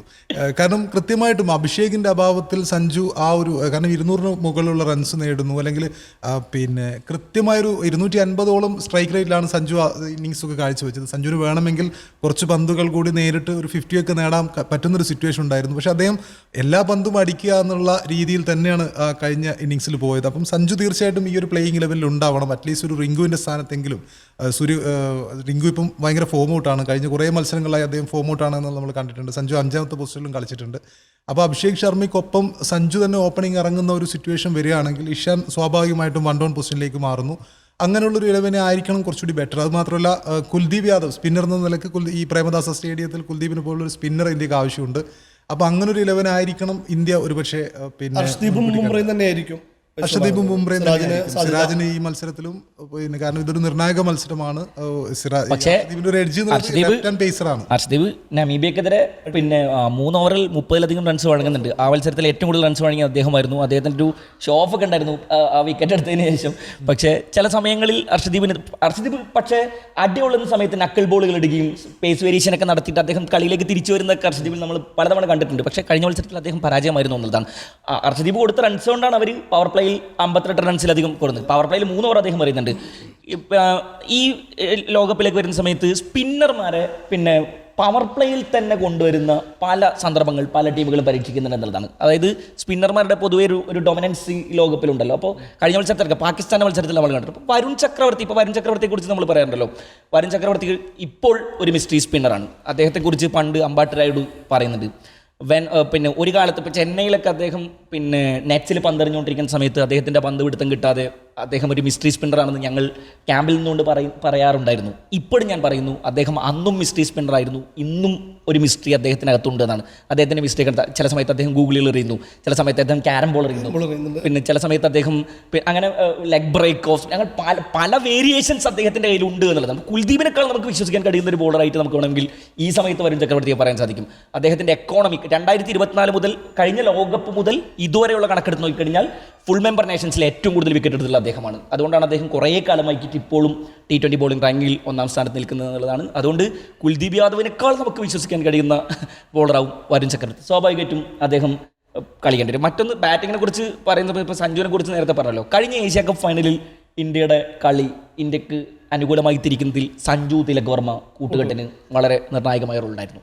അന്ന് ഏഷ്യ കപ്പിൽ നമ്മൾ വലിയ വിമർശനങ്ങൾ അദ്ദേഹത്തിൻ്റെ ഫോർമേഷനിൽ ബാറ്റിംഗ് പൊസിഷനിൽ അദ്ദേഹത്തെ ഇട്ട് തട്ടി കളിക്കുന്നു എന്ന ഏറ്റവും കൂടുതൽ ശുഭ്മാൻ ഗിൽ കളിച്ചിരുന്ന ആ ടൂർണമെൻറ്റിൽ വലിയ വിമർശനങ്ങൾ വരുന്നൊരു കാലത്ത് അന്ന് ഫൈനലിൽ അദ്ദേഹം ടോപ്പ് ഓർഡറിലേക്ക് വരുന്നു. അദ്ദേഹവും തിലകും ചേർന്ന് പാകിസ്ഥാനെതിരെ ആ കൂട്ടുകെട്ടാണ് നിർണായകമായത് ആ മത്സരത്തിൽ. പിന്നീട് ഒരു ശിവന്തു തിളങ്ങുന്നുണ്ട് എന്നൊക്കെ പറഞ്ഞാൽ പോലും ആ കൂട്ടുകെട്ട് വളരെ നിർണായകമായിരുന്നു എന്നുള്ളതാണ്. അപ്പോൾ സമീപകാലത്ത് പരിശോധിക്കാനുള്ള സാധ്യതയുണ്ട്, അതും കൂടി മനസ്സിൽ വെക്കാനുള്ള സാധ്യത. പാകിസ്ഥാനെതിരെ അതായത് സമ്മർദ്ദങ്ങൾ ഒഴിവാക്കും. അപ്പോൾ ലോകകപ്പിന് തൊട്ട് മുമ്പ് വരെ ഏറ്റവും പീക്ക് ഫോം കളിച്ചുകൊണ്ടിരുന്ന റിങ്കു ശിവവും പെട്ടെന്ന് ഡൗൺ ആവുന്നത്. അത് എന്തൊക്കെ പറഞ്ഞാലും എത്ര മത്സരം കളിച്ചെന്ന് പറഞ്ഞാലും ലോകകപ്പ് വേദിയിൽ സമ്മർദ്ദമില്ലാതെ കളിക്കുക എന്ന് പറയുന്നത് അത് വേറെ തന്നെ ഒരു പ്ലെയർക്ക് കിട്ടേണ്ട ഒരു സാധനമാണ്. അതില്ലാത്തതാണ് ഇപ്പോൾ റിങ്കു സിംഗിനൊക്കെ ഇപ്പോൾ പറ്റിക്കൊണ്ടിരിക്കുന്നതെന്ന് തോന്നുന്നു. പക്ഷേ റിങ്കു ഫീൽഡിൽ ഭയങ്കര സഞ്ജുവിനെ സംബന്ധിച്ച് ഈ ഒരു ട്രോമ ഉണ്ടല്ലോ, ഫ്രണ്ട് ഫുട്ടിൽ കളിക്കണം ബാക്ക് ഫുട്ടിൽ പോകണം എന്നുള്ള ട്രോമ മാറ്റി വെച്ച് കളിച്ചു കഴിഞ്ഞ് കഴിഞ്ഞാൽ സ്വാഭാവികമായിട്ടൊരു ഒരു ഫ്ലൈങ് സ്റ്റാർട്ട് എന്നുള്ളൊരു സാധനമാണ് സഞ്ജു എന്ന് ഇപ്പോൾ പ്രതീക്ഷിക്കണമെന്ന് എനിക്ക് തോന്നുന്നു. അപ്പോൾ അതുകൊണ്ടാണ് കഴിഞ്ഞ കളി കഴിയുമ്പം അതൊരു സ്വാഭാവികമായിട്ടും പാകിസ്ഥാനുള്ള ഒരു ടീമിനെതിരെ ഫസ്റ്റിൽ തന്നെ ഇതേപോലെ ഒരു പെർഫോമൻസ് വന്നു കഴിഞ്ഞാൽ സ്വാഭാവികമായിട്ടും ഇന്ത്യക്കൊരു ആത്മവിശ്വാസവും മീൻസ് പാകിസ്ഥാൻ്റെ ഒരു ബൗളിംഗ് നിരയെ സംബന്ധിച്ച് അതൊരു പ്രശ്നമാവുമല്ലോ. അപ്പോൾ സഞ്ജു എന്ന് പ്രതീക്ഷിക്കുന്നത് തന്നെയായിരിക്കും. അഭിഷേക് ഇല്ലെങ്കിൽ സ്വാഭാവികമായിട്ട് സഞ്ജു ആ ഒരു റോളിൽ തന്നെ ഒരു അങ്ങനെ ഒരു തുടക്കം തരണം എന്നുള്ള രീതിക്ക് തന്നെയായിരിക്കും ഇന്ത്യ ചിന്തിക്കുക. ഉറപ്പായിട്ടും. കാരണം അതുകൊണ്ട് തന്നെയാണ്, അതായത് വെറും 8 പന്ത് മാത്രം നേരിട്ടൊരു ബോളറെ ഡ്രസ്സിംഗ് റൂമിൽ വെച്ച് ആ രീതിയിൽ കോച്ചും ക്യാപ്റ്റനൊക്കെ പ്രശംസിക്കണമെങ്കിൽ സഞ്ജുവിന് എന്താ റോളാണോ കൊടുത്തിട്ടുള്ളത് അത് സഞ്ജു കൃത്യമായിട്ട് ചെയ്തിട്ടുണ്ട് എന്നുള്ളതുകൊണ്ട് തന്നെയാണ്. ഇഷാൻ കിഷൻ വിക്കറ്റ് കീപ്പിംഗിൽ കഴിഞ്ഞ 2 മത്സരത്തിലും പിന്നെ പല പിടവുകളും വരുന്നത് നമ്മൾ കണ്ടു. പ്രത്യേകിച്ച് ഒന്നാമത്തെ മത്സരത്തിൽ കുറച്ചുകളായിട്ട് മോശം തന്നെയാണ്. ഇപ്പോൾ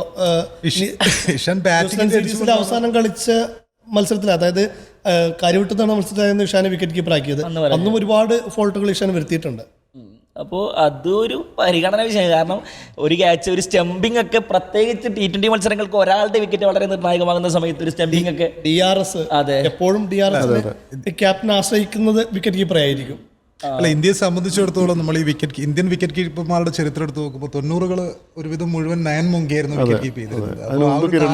അതെ, ആ സമയത്ത് നമുക്കറിയാം നയൻ മോങ്കിയ, സാബ കരീം, സമീർ ദീഗെ, കിരൺ മോറെ, അങ്ങനെ ഒരുപാട് വിക്കറ്റ് കീപ്പർമാരുണ്ടായിരുന്നു. മഹേന്ദ്ര സിംഗ് ധോണി വന്നപ്പം മുതലാണ് നമ്മൾ വിക്കറ്റ് കീപ്പർക്ക് ബാറ്റ് ചെയ്യാൻ അറിയാലോ, ആ ഒരു ലൈനിൽ നമുക്കൊരു ബാറ്റിംഗ് അറിയാവുന്ന വിക്കറ്റ് കീപ്പർ കിട്ടിയത്. അപ്പം മറ്റവരൊക്കെ കളിച്ചു കഴിഞ്ഞാൽ ഒരു എക്സ്ട്രാ ബോണസ് മാത്രമായിരുന്നു. അപ്പൊ ഇപ്പൊ നമ്മള് പിന്നെ ഇഷാൻ കിഷനിൽ നമ്മൾ ഇപ്പം ആദ്യം പരീക്ഷിക്കുന്നത് ബാറ്റർ ആണോ എന്ന രീതിയിലാണ്. നമ്മൾ അന്ന് ഒന്നുമില്ല, ഒരു ഗ്ലൗ കിട്ടുന്നു, കീപ്പ് ചെയ്താൽ മതി. നയൻ മോങ്കി നല്ല വിക്കറ്റ് കീപ്പർ ആയിരുന്നു, സമീർ ദീഗെ, സാബ കരീം, അങ്ങനെ എത്ര പേരായിരുന്നു അല്ലേ. ഇടക്കാലത്ത് ദ്രാവിഡിനെ ഏൽപ്പിച്ചപ്പോ ദ്രാവിഡ് ബാറ്റർ അല്ലേ എന്നുള്ള രീതിയിലായിരുന്നു. അപ്പോ അതൊരു ടീം കോമ്പിനേഷനോടെ കൂടി കൊണ്ടുവരാൻ വേണ്ടി ഒരു എന്താ പറയുക, ദ്രാവിഡ് എടുത്തല്ല ഗാംഗുലി എടുത്ത ഒരു എന്താ പറയുക ഒരു ടേക്കായിരുന്നത്. അത് ടീം കോമ്പിനേഷൻ ആ ലോകകപ്പ് 99 ലോകകപ്പിൽ അല്ലേ ഒരു ടീം കോമ്പിനേഷൻ സെറ്റാക്കാൻ വേണ്ടിയിട്ട് 2003 വേൾഡ് കപ്പിൽ അപ്പോൾ ടീം കോമ്പിനേഷൻ റെഡിയാക്കാൻ വേണ്ടിയിട്ടുള്ള ഒരു ഭാഗമാണ്. ഇപ്പം കെ എൽ രാഹുൽ കീപ്പറായതും ഏകദേശം അതുപോലെ തന്നെയാണ്. പിന്നെ ഇത് എന്താ പറയുക, ധോണി വന്ന സമയത്ത് നല്ല ധോണിയേക്കാളും നന്നായിട്ട് ബാറ്റ് ചെയ്യണ വിക്കറ്റ് കീപ്പർ ബാറ്റർമാർ ഇന്ത്യയിലുണ്ടായിരുന്നു അല്ലേ. പക്ഷേ ധോണിക്ക് എന്ത് ചെയ്യാൻ പറ്റും, ധോണിയുടെ ആ ഒരു കീപ്പിങ്ങിലെ മികവ് പോലെ തന്നെ ഒരു 2 ഒരു 10 ഒരു 5 ഓവർ കളിച്ച് കഴിഞ്ഞാൽ കളിയുടെ ഒരു ഇത് മാറ്റിമറിക്കാൻ പറ്റുന്ന ഒരു ശേഷിയും കൂടെ കൂടി പരിഗണിച്ചിട്ടാണല്ലോ ധോണി ഒരു ടെക്നിക്കലി സൗണ്ടഡ് അല്ലെങ്കിൽ പോലും ടെക്നിക്കലി സൗണ്ടഡ് ധോണിയേക്കാൾ സൗണ്ടഡ് ആയിട്ടുള്ള വിക്കറ്റ് കീപ്പർ ബാറ്റർമാർ അക്കാലത്ത് ഉണ്ടായിരുന്നു. പക്ഷേ ധോണിക്ക് അവിടെ കിട്ടിയൊരു എഡ്ജ് എന്ന് വെച്ച് കഴിഞ്ഞാൽ ബാറ്റിംഗ് ഒരു എന്താ പറയുക ഒരു മാച്ച് വിന്നർ ശേഷി ഉണ്ടായിരുന്നു. ശരിക്കും ആഡം ഗിൽക്രിസ്റ്റിന്റെ വരവാണ് ഈ വിക്കറ്റ് കീപ്പർമാരുടെ നമ്മുടെ ധാരണയൊക്കെ മാറ്റി മറിച്ചത്. കാരണം നമ്മൾ ആ സമയത്തുള്ള വിക്കറ്റ് കീപ്പർമാർ 90കളിലെ വിക്കറ്റ് കീപ്പർമാർ ആരൊക്കെയാണെന്ന് നോക്കുമ്പോൾ വിക്കറ്റ് കീപ്പിംഗ് ബാറ്റ്സ്മാൻ എന്ന രീതിയിൽ തിളങ്ങുന്നവർ വളരെ ചുരുക്കമായിരുന്നു. ഇപ്പം ഇംഗ്ലണ്ടിൽ ഒരു ജാക്ക് റസൽ ഉണ്ടായിരുന്നത് വിക്കറ്റ് കീപ്പിംഗ് എന്നുള്ള ലൈനിൽ ആൻഡി ഫ്ലവർ പിന്നെ അതെ. അതായത് ഒരു ബ്ലാസ്റ്റ് ഇന്നിങ്സ് കളിക്കുക, പെട്ടെന്ന് ബൗച്ചറൊന്നും ബാറ്റ്സ്മാൻ വിശ്വസിക്കാവുന്ന ഒരു ബാറ്ററായിരുന്നു.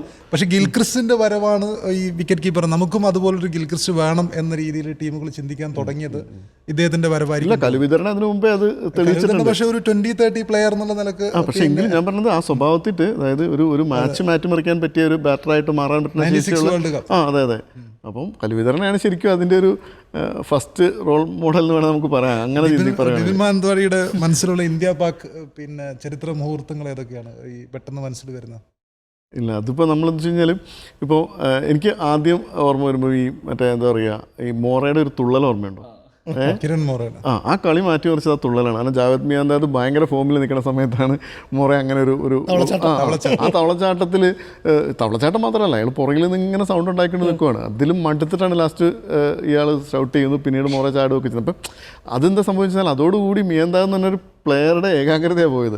അന്ന് മിയാന്ത് നിന്നെങ്കിലെ കളിയുടെ ഗതി മാറുമായിരുന്നു. അപ്പം ഞാൻ പറഞ്ഞ സെയിം സംഭവമാണല്ലോ മറ്റേ വെങ്കടേഷ് പ്രസാദും അമിത് സോഹേൽ. ഇത് ഈ ഒരു ഇന്ത്യ കളിയൊക്കെ ലൈവായിട്ട് കണ്ടിട്ടുണ്ടോ? തവളച്ചാട്ടമുള്ള കളി കണ്ടിട്ടുണ്ടോ? തവളച്ചാട്ടമുള്ള കളി കണ്ടിട്ടുണ്ട്. അതിൻ്റെ ലോകം കണ്ടിട്ടുണ്ട്. അപ്പോൾ അതിൻ്റെ കണ്ടിട്ടുണ്ട്. അല്ല, ആ ഒരു ഇത് ഞാൻ പറഞ്ഞ ഇതൊരു യുദ്ധ സമാനമായിട്ടാണല്ലോ ഇന്ത്യ പാക് മത്സരത്തിൻ്റെ ഒരു അന്തരീക്ഷം ഉള്ളത്. അപ്പോൾ സ്വാഭാവികമായിട്ടും ഒരു ചെറിയ ഇത് അവസരം പോലും മാക്സിമം ഉപയോഗിക്കുക എന്നുള്ളൊരു മെൻ്റൽ ഗെയിമോടെ കൂടിയാണ് ഇന്ത്യ പാക് മത്സരം. വെറുതെ പലപ്പോഴും അങ്ങനെയാണ്. ഇപ്പോൾ ഞാൻ പറയാം, ഇപ്പം 2007 ആദ്യ T20 ശരിക്കും പറഞ്ഞു കഴിഞ്ഞാൽ ആ ലാസ്റ്റ് നിമിഷത്തെ ആ ക്യാച്ച് എന്ന് പറഞ്ഞു കഴിഞ്ഞാൽ ആ ഒരു ഓവർ എത്രയും ബൗളേഴ്സ് ഉണ്ടായിട്ട് ധോണി ജോഗിൻസനെ ബോൾ ചെയ്യാൻ വേണ്ടി കൊണ്ടുവരുന്നു. സ്വാഭാവികമായിട്ടും സ്ലോ ബോളർ വരുമ്പോൾ ഇയാൾ കളിക്കാൻ സാധ്യതയുള്ളൊരു ഷോട്ട് പ്രതീക്ഷിച്ചിട്ടാണ് ശ്രീശാന്തിനെ കയറ്റി നിർത്തുന്നത്.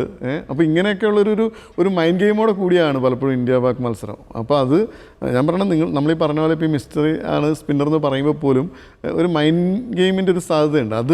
അത് ആരാണ് ഏറ്റവും ഇപ്പോൾ എന്ന് വെച്ചാൽ ലോകകപ്പ് കളിക്കുമ്പോൾ എല്ലാ കാലത്തും ഇപ്പം ഇന്ത്യയെ സംബന്ധിച്ച് ഇപ്പോൾ ഇന്ത്യ പാകിസ്ഥാൻ മത്സരത്തിൽ ഇന്ത്യ തോറ്റു കഴിഞ്ഞാൽ, പാകിസ്ഥാനോട് തോറ്റു കഴിഞ്ഞാൽ ആ ഇന്ത്യയിൽ ഉണ്ടാവുന്ന ഒരു റിയാക്ഷൻ പോലെ ആയിരിക്കില്ല പാകിസ്ഥാനിൽ ഉണ്ടാവുക. ഞാൻ കരുതുന്നത് അങ്ങനെയാണ്. അപ്പോൾ സ്വാഭാവികമായിട്ടും അതിൻ്റെ സമ്മർദ്ദം എന്തായാലും ഉണ്ടാവുമല്ലോ. അപ്പോൾ അതൊരു മൈൻഡ് ഗെയിമായിട്ട് എല്ലാ കളിയിലും നമ്മൾ ഏത് എടുത്തു നോക്കിയാലും അത് മാറിയിട്ടുണ്ട്. ഈ കൈകൊടുക്കൽ പ്രശ്നത്തെ എങ്ങനെ ഇപ്പോഴും സ്റ്റിൽ ഇന്ത്യ കൈകൊടുക്കില്ല എന്നാണ് ഇന്ത്യയുടെ നിലപാട് അതിനോട്? അപ്പോൾ അതിലിപ്പോൾ എന്താ വെച്ച് കഴിഞ്ഞാൽ, ഇപ്പോൾ കൊളംബോയിൽ പ്രീ മാച്ച് പ്രസ് കോൺഫറൻസിന് മുന്നോടിയായിട്ട് പറഞ്ഞിട്ടുണ്ട് സൽമാൻ ആഗ പറഞ്ഞത്, ഇതൊരു സ്പോർട്സ്മാൻ സ്പിരിറ്റിൻ്റെ ഭാഗമാണ്. ഞങ്ങൾ വളരെ പോസിറ്റീവായിട്ട് ഈ മത്സരത്തെ സമീപിക്കാൻ, അതായത് പാക് പ്ലെയേഴ്സിന് ആഗ്രഹമുണ്ട് കൈകൊടുത്ത് ഇതാവണം എന്നുള്ളത്. ഇന്ത്യ തന്നെയായിരുന്നല്ലോ ഏഷ്യ കപ്പിലും കൈ കൊടുക്കാതെ സൂര്യകുമാറിൻ്റെ കീഴിൽ പോയത്. അപ്പോൾ അത്തരത്തിലാണ്. അപ്പോൾ ക്രിക്കറ്റിലേക്ക് രാഷ്ട്രീയം കൊണ്ടുവരുന്നതിൽ, പുറമേക്കുള്ള സംഭവങ്ങൾ കൊണ്ടുവരുന്നതിൽ എന്താ ദിബിൻചാൻ്റെ വ്യക്തിപരമായ അഭിപ്രായം? അല്ല, ഇത് ക്രിക്കറ്റിലേക്കെന്നല്ല. ഇപ്പോൾ നമുക്ക് പറയാം, ഇപ്പം ഇറാൻ അമേരിക്ക ലോകത്തെ ഏറ്റവും വലിയ ഒരു റൈവൽറി. ഫുട്ബോൾ നമ്മൾ എടുത്തു നോക്കുമ്പോൾ ഏറ്റവും വലിയ റൈവൽറി അങ്ങനെയാണ് കാണുന്നത്. അതൊരു ഭയങ്കര പ്രസ്റ്റീജിയസ് സംഭവം പോലെയാണ് കാണുന്നത്. ഇപ്പം ഇസ്രായേൽ ഏതെങ്കിലും അറബ് രാജ്യമായിട്ട് കളിച്ചു കഴിഞ്ഞാൽ ആ ഒരു ഫീലുണ്ട്. നേരത്തെ ഇറാൻ ഇറാഖ് യുദ്ധം നടക്കുന്ന സമയത്ത് ഇറാൻ ഇറാഖും മത്സരങ്ങൾക്ക് അങ്ങനത്തെ ഒരു സാധനം ഇതുണ്ട്, ചരിത്രത്തിലുണ്ട്. പക്ഷേ ഇന്ത്യ പാകിസ്ഥാൻ മത്സരങ്ങളുടെ ഒരു സ്വഭാവം എന്ന് പറഞ്ഞു കഴിഞ്ഞാൽ ഇത് പലപ്പോഴും നമ്മളിപ്പോൾ പറയും, ഇപ്പം നമ്മളെ സംബന്ധിച്ച് പാകിസ്ഥാനും ഇന്ത്യയായിട്ടുള്ള കളി ഒന്നുമല്ല ബോംബെയിൽ വെച്ചിട്ട് ഇല്ലെങ്കിൽ കൊൽക്കട്ടയിൽ വെച്ച് നടക്കുന്ന ഒരു കളി കാണാനാണ് നമുക്കിഷ്ടം, അല്ലേ? അല്ലെങ്കിൽ കറാച്ചിയിൽ പോയിട്ട് ഇന്ത്യൻ ടീം അവിടെ നിന്ന് കളി ജയിച്ച് അല്ലെങ്കിൽ ലാഹോറിൽ കളിക്കണത് ഇത് കാണാനാണ് എല്ലാ കാലത്തും ഒരു ക്രിക്കറ്റ് പ്രേമി എന്നുള്ള രീതിക്ക് എൻ്റെ ഇഷ്ടം അങ്ങനെ കളി കാണാനാണ്. കാരണം അങ്ങനെ ഈ പാകിസ്ഥാൻ കൊച്ചിയിൽ വന്ന് കളിച്ച് അല്ലെങ്കിൽ തിരുവനന്തപുരത്ത് വന്ന് കളിച്ചൊരു കളി കാണണം എന്നുള്ളത് നമ്മുടെ ഒരു ജീവിതത്തിൽ ഏറ്റവും വലിയൊരു ആഗ്രഹമാണ്. അപ്പോൾ ഇതിനു മുമ്പ് അങ്ങനെയുള്ള ഇപ്പം മദ്രാസിൽ 1999 മദ്രാസ് ഇതിലല്ലേ ചെന്നൈ ടെസ്റ്റിലല്ലേ സച്ചിൻ 99 അപ്പോൾ അത് ഇന്ത്യ പാക് പോരാട്ടത്തിൽ ടെസ്റ്റ് ആണെങ്കിൽ പോലും ഒരു ഭയങ്കര ഉദ്യോഗജനകമായിട്ടുള്ളൊരു കളിയായിരുന്നു അത്. അങ്ങോട്ടാണെങ്കിലും അവിടെ മുൾട്ടാനിൽ പോയിട്ട് അതാ ഞാൻ പറയാം. അപ്പോൾ എല്ലാ കാലത്തും അത് ഉണ്ടാക്കിയ ഒരുപാട് ചരിത്ര മുഹൂർത്തങ്ങളുണ്ട്. അങ്ങനെ അത് എല്ലാ കാലത്തും നമ്മളെ സംബന്ധിച്ച് ആ ഒരു മത്സരങ്ങളുടെ ഒരു ചൂടും ചൂരൊന്നും ആ ഒരു ഫീലിൽ നമുക്ക് ഒരിക്കലും അനുഭവിക്കാൻ പറ്റില്ല. പക്ഷേ ഇപ്പോൾ നമുക്ക് നോക്കും, ഇപ്പോൾ ഈ കളി പോലും കൊളംബോയിൽ വെച്ചാണ് നടക്കുന്നത്. ഇപ്പോൾ ഇതൊരു 80കളിലും 90കളിലൊക്കെ ഇന്ത്യ പാകിസ്ഥാൻ കളി മുഴുവൻ മറ്റേ ഇവിടെ ആയിരുന്നു, ഷാർജയിലായിരുന്നു. ഷാർജയിൽ ഓസ്ട്രേലേഷ്യ കപ്പ് അങ്ങനെ പറഞ്ഞിട്ടുള്ള ഒരുപാട് ഷാർജ കപ്പ് അങ്ങനെ പറഞ്ഞിട്ടായിരുന്നു. അപ്പോൾ ഈ ഒരു 99 ഈ മറ്റേ എന്താ പറയുക ഒരു മഞ്ഞുരുങ്ങളുടെ ഭാഗമായിട്ട് വാജ്പേയി പാകിസ്ഥാനായിട്ട് പോകുന്നു. അതിനെ തുടർന്ന് പിന്നെയും ഇന്ത്യ പാകിസ്ഥാനായിട്ട് പോകുന്നു. അതൊക്കെ അങ്ങനെയാണ്. മുൾട്ടാനിയിൽ സെവാഗിന് കളിക്കാൻ പറ്റിയതും ഇവിടെ വന്നിട്ട് അക്രത്തിന് കളിക്കാൻ പറ്റിയതും ഇങ്ങനെയൊക്കെയുള്ളൊരു ചരിത്ര മുഹൂർത്തങ്ങൾ സംഭവിച്ചത് ഒരു മഞ്ഞുരുക്കൽ വന്നുകൊണ്ടാണ്. പക്ഷേ 2006 പിന്നെയും മുംബൈ അറ്റാക്കിനെ തുടർന്നിട്ടാണ് പിന്നെയും ഈ പ്രശ്നം ആവണതും പിന്നീട് ന്യൂട്രൽ വെന്യൂട്ട് കളികൾ മാറണത് പിന്നീട് ഇപ്പോൾ ഈ എന്താ പറയുക ഓപ്പറേഷൻ സിന്ദൂറിൻ്റെ അതിനുശേഷം നമ്മൾ വീണ്ടും ഇപ്പോൾ പാകിസ്ഥാൻ കഴിഞ്ഞ 2023 ഏകദിന ലോകകപ്പിൽ നമ്മുടെ അതിനുശേഷം പിന്നീട് പുൽവാമ അത് കഴിഞ്ഞു ഇപ്പോൾ ഓപ്പറേഷൻ സിന്ദൂർ. അപ്പം ഞാൻ പറഞ്ഞ ഇത് സ്വാഭാവികമായിട്ടും സ്പോർട്സ് എന്ന് പറയുന്നത് എല്ലാ കാലത്തും നമ്മളെ സംബന്ധിച്ചൊരു എന്താ പറയുക ഈ കാലദേശ എല്ലാ വൈരാഗ്യങ്ങളും എതിർപ്പുകളെയൊക്കെ മറികടന്ന് ആളുകളുടെ ഒരു സൗഹാർദ്ദം ഒരു അങ്ങനെ ഒരു സന്ദേശമാണല്ലോ സ്പോർട്സ് എല്ലാ കാലത്തും നമ്മൾ. അപ്പോൾ സ്പോർട്സിനകത്തേക്ക് ഇത്തരത്തിൽ രാഷ്ട്രീയം കലർത്തണതോ അല്ലെങ്കിൽ അൾട്ടിമേറ്റായിട്ട് എന്താ പറയുക കളിക്കളത്തിൽ നടക്കുന്നത് യുദ്ധമല്ലല്ലോ. യുദ്ധം പോലും നമ്മളെന്താണ് ഒരു നിവൃത്തികേടിൻ്റെ ഭാഗമായിട്ട് രണ്ട് രാജ്യങ്ങൾ എന്തെങ്കിലും ഒരു വിഷയത്തിൻ്റെ പുറത്ത് യുദ്ധം ചെയ്യുന്നു. അതിൽ അപ്പോഴും അണിനിരക്കണ സൈനികരോ അല്ലെങ്കിൽ അതിൻ്റെ ഭാഗമായിട്ട് ജീവൻ നഷ്ടപ്പെടുന്ന ആളുകളെയൊക്കെ നമ്മൾ അങ്ങനെ തന്നെയാണ് കാണുന്നത്. അതേ ഒരു ലെവലിട്ട് നമ്മളൊരു മത്സരത്തെ പ്ലേസ് ചെയ്യണത് ഒരു തരത്തിലും ശരിയായ ഒരു രീതിയല്ല. പിന്നെ എന്തായി കഴിഞ്ഞാൽ ഒരു മത്സരത്തിൽ തുടങ്ങുന്നതിന് മുമ്പും മത്സരം കഴിഞ്ഞതിന് ശേഷവും ഈ രണ്ട് താരങ്ങൾ അതുവരെ ഭയങ്കരമായിട്ട് ശത്രുക്കളെ പോലെ ഏറ്റുമുട്ടിയ രണ്ട് അതിപ്പം നമ്മൾ പറയണ പോലെ ഇപ്പം ഈവൻ ഇൻഡിവിജ്വൽ ഗെയിം ആയാലും ടീം ഗെയിം ആയാലും അതിനുശേഷം അവർ തമ്മിൽ കൈമാറുന്ന ഒരു എന്താ പറയുക ഒരു ആശ്ലേഷത്തിന് പോലും അല്ലെങ്കിൽ ഇപ്പം ജേഴ്സി കൈമാറുന്ന അങ്ങനെയൊക്കെ പറഞ്ഞിട്ടുള്ള ഒരുപാട് ആ ഒരു കാഴ്ചയ്ക്ക് ഭയങ്കരമായിട്ടുള്ളൊരു ഭംഗിയുണ്ട്. ഭംഗി മാത്രമല്ല അത് ഈ ഇപ്പോൾ പാകിസ്ഥാനിലുള്ള ആളുകളായാലും സാധാരണക്കാരായ ജനങ്ങൾ ഇന്ത്യയിലുള്ള സാധാരണക്കാരായ ജനങ്ങളായാലും ഈ ജീവിതകാലം മുഴുവൻ ഇന്ത്യയും പാകിസ്ഥാനും ഇങ്ങനെ യുദ്ധം ചെയ്തുകൊണ്ടിരിക്കണം അല്ലെങ്കിൽ ഇവിടെ ആളുകൾ മരിച്ചു അങ്ങോട്ടും ഇങ്ങോട്ടും കൊല്ലപ്പെട്ടുകൊണ്ടിരിക്കണം എന്നൊന്നും ആഗ്രഹിക്കുന്നില്ലല്ലോ. എല്ലാവരും ആഗ്രഹിക്കുന്നത് എന്താണ് എല്ലാ ഒരു നോർമലായിട്ടുള്ളൊരു ബന്ധത്തിയിട്ട് രാജ്യങ്ങൾ പോകണം. ബാക്കി ഇതിനകത്തുള്ള ഭൂമിശാസ്ത്രപരമായ പ്രശ്നങ്ങൾ രാഷ്ട്രീയമായ പ്രശ്നങ്ങൾ ഇതെല്ലാം അവിടെ നിലനിൽക്കുമ്പോൾ പോലും സാധാരണക്കാരായ ആളുകൾ ആഗ്രഹിക്കണം അങ്ങനെയാണല്ലോ. അപ്പോൾ സ്വാഭാവികമായിട്ടും നമുക്ക് സ്പോർട്സിലെങ്കിലും അത് കാണാൻ പറ്റുമ്പം ഇത് ആളുകളുടെ മനസ്സിൽ ഉണ്ടാക്കണ ഒരു ഫീലിംഗ് ഉണ്ടല്ലോ. അതാണ് ഇന്ത്യൻ ടീം ഈ അർത്ഥത്തിൽ നഷ്ടപ്പെടുത്തുന്നതാണ് എനിക്ക് തോന്നുന്നത്. ഒരു എന്താ പറയുക എപ്പോഴും ഒരു പ്ലേയേഴ്സിലോ ഏത് ടീമായാലും ഒരു രാജ്യത്തെ പ്രതിനിധീകരിക്കുമ്പോൾ അവരുടെ രാജ്യത്തിൻ്റെ അംബാസിഡേഴ്സാണ്. പക്ഷേ ആ അംബാസിഡേഴ്സ് ഓഫ് പീസ് അല്ല അംബാസിഡേഴ്സ് ഓഫ് ഫ്രണ്ട്ഷിപ്പ് അങ്ങനെയാണ് സ്പോർട്സ് താരങ്ങളാവേണ്ടതെന്നുള്ളതാണ്. അപ്പോൾ അതുകൊണ്ട് തന്നെ ഇന്ത്യ അങ്ങനെ കൈകൊടുക്കാൻ പറ്റില്ല എന്നുള്ളൊരു തീരുമാനം അതൊരു സ്പോർട്സ്മാൻ സ്പിരിറ്റിൽ നിൽക്കുന്ന ഒരു കാര്യമല്ല. അതൊരു ശരിയായ സൂര്യ കൈ കൊടുക്കുമോ നാളെ? ഇന്ത്യ കൈ കൊടുക്കേണ്ടതാണ്. ഇപ്പോൾ പിന്നെ ഡിബിൻ മാനന്തവാടി പറഞ്ഞതുപോലെ രണ്ട് രാജ്യങ്ങൾ ഇൻഡിവിജ്വൽ ഗെയിം ആണെങ്കിലും ഗ്രൂപ്പ് ഗെയിം ആണെങ്കിലും കളി കഴിഞ്ഞതിന് ശേഷം നമ്മളിപ്പോൾ സുഡാനി ഫ്രം നൈജീരിയ എന്നുള്ള സിനിമ വളരെ ആസ്വദിച്ച് കാണുന്ന ഒരു ജേഴ്സി കൈമാറ്റം നമ്മൾ കണ്ടിട്ടുണ്ട്. അപ്പം സിനിമയിലായിരിക്കാം. പക്ഷേ പിന്നെ ഒരു കളി കഴിഞ്ഞിട്ട് ഇപ്പോൾ നമ്മൾ തന്നെ ഫുട്ബോൾ ലോകകപ്പുകളിൽ നമ്മൾ അത്രയും ആവേശമുള്ള കളി കഴിഞ്ഞിട്ട് ഫിഗോയും സിദാനും ജേഴ്സി കൈമാറുന്നു, അല്ലെങ്കിൽ റൊണാൾഡോയും റൂണിയും ജേഴ്സി കൈമാറുന്നു. അങ്ങനെയൊക്കെ കാണുമ്പോൾ ഉള്ളൊരു അവസ്ഥ എന്ന് പറയുമ്പോൾ അത് ആ ഗെയിമിന് കിട്ടുന്ന ഇതിനിപ്പം തന്നെ മനുഷ്യന്മാർ തമ്മിലുള്ള സാഹോദര്യ ബന്ധത്തിനും കളിക്കപ്പുറം അവിടെ ഒരു ബന്ധമുണ്ട്. അല്ലെങ്കിൽ ഇതാണ് യഥാർത്ഥ രീതി എന്ന നിലയിൽ ഒരു ജെന്റിൽമാൻസ് ഗെയിം ഇങ്ങനെയാണ്, ഇതാണ് കളിയുടെ അവസാനം ഇങ്ങനെയാണ് ഉണ്ടാവുക എന്നുള്ള ഒരു പരിസമാപ്തി കുറിക്കുന്നതാണ് ഈ ജേഴ്സി കൈമാറലും അതുപോലെ തന്നെ ക്രിക്കറ്റിന് ശേഷമുള്ള ഈ ഹാൻഡ് ഷേക്കൊക്കെ. അപ്പം അത് പാടില്ല എന്ന് ഇന്ത്യക്കാർ തീർച്ചയായിട്ടും കൈ കൊടുക്കേണ്ടതാണ്. ഇന്ത്യൻ ക്യാപ്റ്റൻ സൂര്യകുമാറെ അത് തീർച്ചയായിട്ടും കൈ കൊടുക്കേണ്ടതാണെന്ന് തന്നെയാണ് എൻ്റെ ഒരു പക്ഷം. പക്ഷേ നമുക്ക് കാണാം. അപ്പോൾ 7-1 നിലവിലെ ഇന്ത്യ പാകിസ്ഥാൻ സ്കോർ. നാളെ 8-2 ആകുമോ? 8-1 ആകുമോ അതോ 7-2 ആകുമോ? 8-1 തന്നെയാണ്. പക്ഷേ പിന്നെ സമീപകാലത്ത് ഏഷ്യ കപ്പ് അടക്കം നമ്മൾ പറഞ്ഞിരുന്ന ഒരു ഭയങ്കരമായ ഡൊമിനൻസ് ചിലപ്പോൾ നമുക്ക് കഴിഞ്ഞ 3 കളി പിന്നെ ഏഷ്യ കപ്പിൽ 3 കളിയും നമ്മൾ അവരെ പരാജയപ്പെടുത്തിയിട്ടുണ്ട്. ആ സമയത്തൊക്കെ നമ്മൾ മത്സരത്തിന് മുമ്പ് ഇരിക്കുന്ന സമയത്ത് ഇത് ക്ലാസിക് പോരാട്ടം ഒന്നുമല്ല, ക്ലാസിക് പോരാട്ടം എന്നീ പോരാട്ടങ്ങളെ വിശേഷിപ്പിക്കരുത്, ഇത് കുറേ കാലമായി ഏകപക്ഷീയമായി കൊണ്ടിരിക്കുന്നുണ്ട് എന്ന് നമ്മൾ പറയുന്നുണ്ട്. പക്ഷേ അങ്ങനെ ഒരു ഏകപക്ഷീയമായൊരവസ്ഥ ഇപ്പോഴില്ല. പ്രത്യേകിച്ച് അവിടുത്തെ പിച്ച്, നിലവിലെ കണ്ടീഷൻ, അവരുടെ ചില കളിക്കാർ, സ്പിന്നിനെ നമ്മളെങ്ങനെ നേരിടും എന്ന അറിയാത്ത സിറ്റുവേഷൻ, കഴിഞ്ഞ 2 മത്സരങ്ങൾ, ഇതൊക്കെ വിലയിരുത്തുന്ന സമയത്ത് ഇതൊരു 50-50. ഒരു ചെറിയ പറയട്ടെ. ഇപ്പം ഈ ഇന്ത്യ പാക് മത്സരങ്ങളുടെ ഒരു ചരിത്രം എടുത്തു നോക്കിയാൽ ഒരു സൂപ്പർ സ്റ്റാർ എപ്പോഴും ഉണ്ടായിട്ടുണ്ട്. ഇപ്പോൾ സച്ചിന് 2 പ്രാവശ്യം കണ്ട് ലോകകപ്പ് മത്സരങ്ങളിൽ മാൻ ഓഫ് ദ മാച്ച് ആയിട്ടുള്ള തന്നെ ഒരു ഓർമ്മ. ഒരിക്കലും വെങ്കടേഷ് പ്രസാദ്, രോഹിത് ശർമ്മയും വിരാട് കോഹ്ലിയും സെഞ്ചുറി അടിച്ചിട്ടുണ്ട്.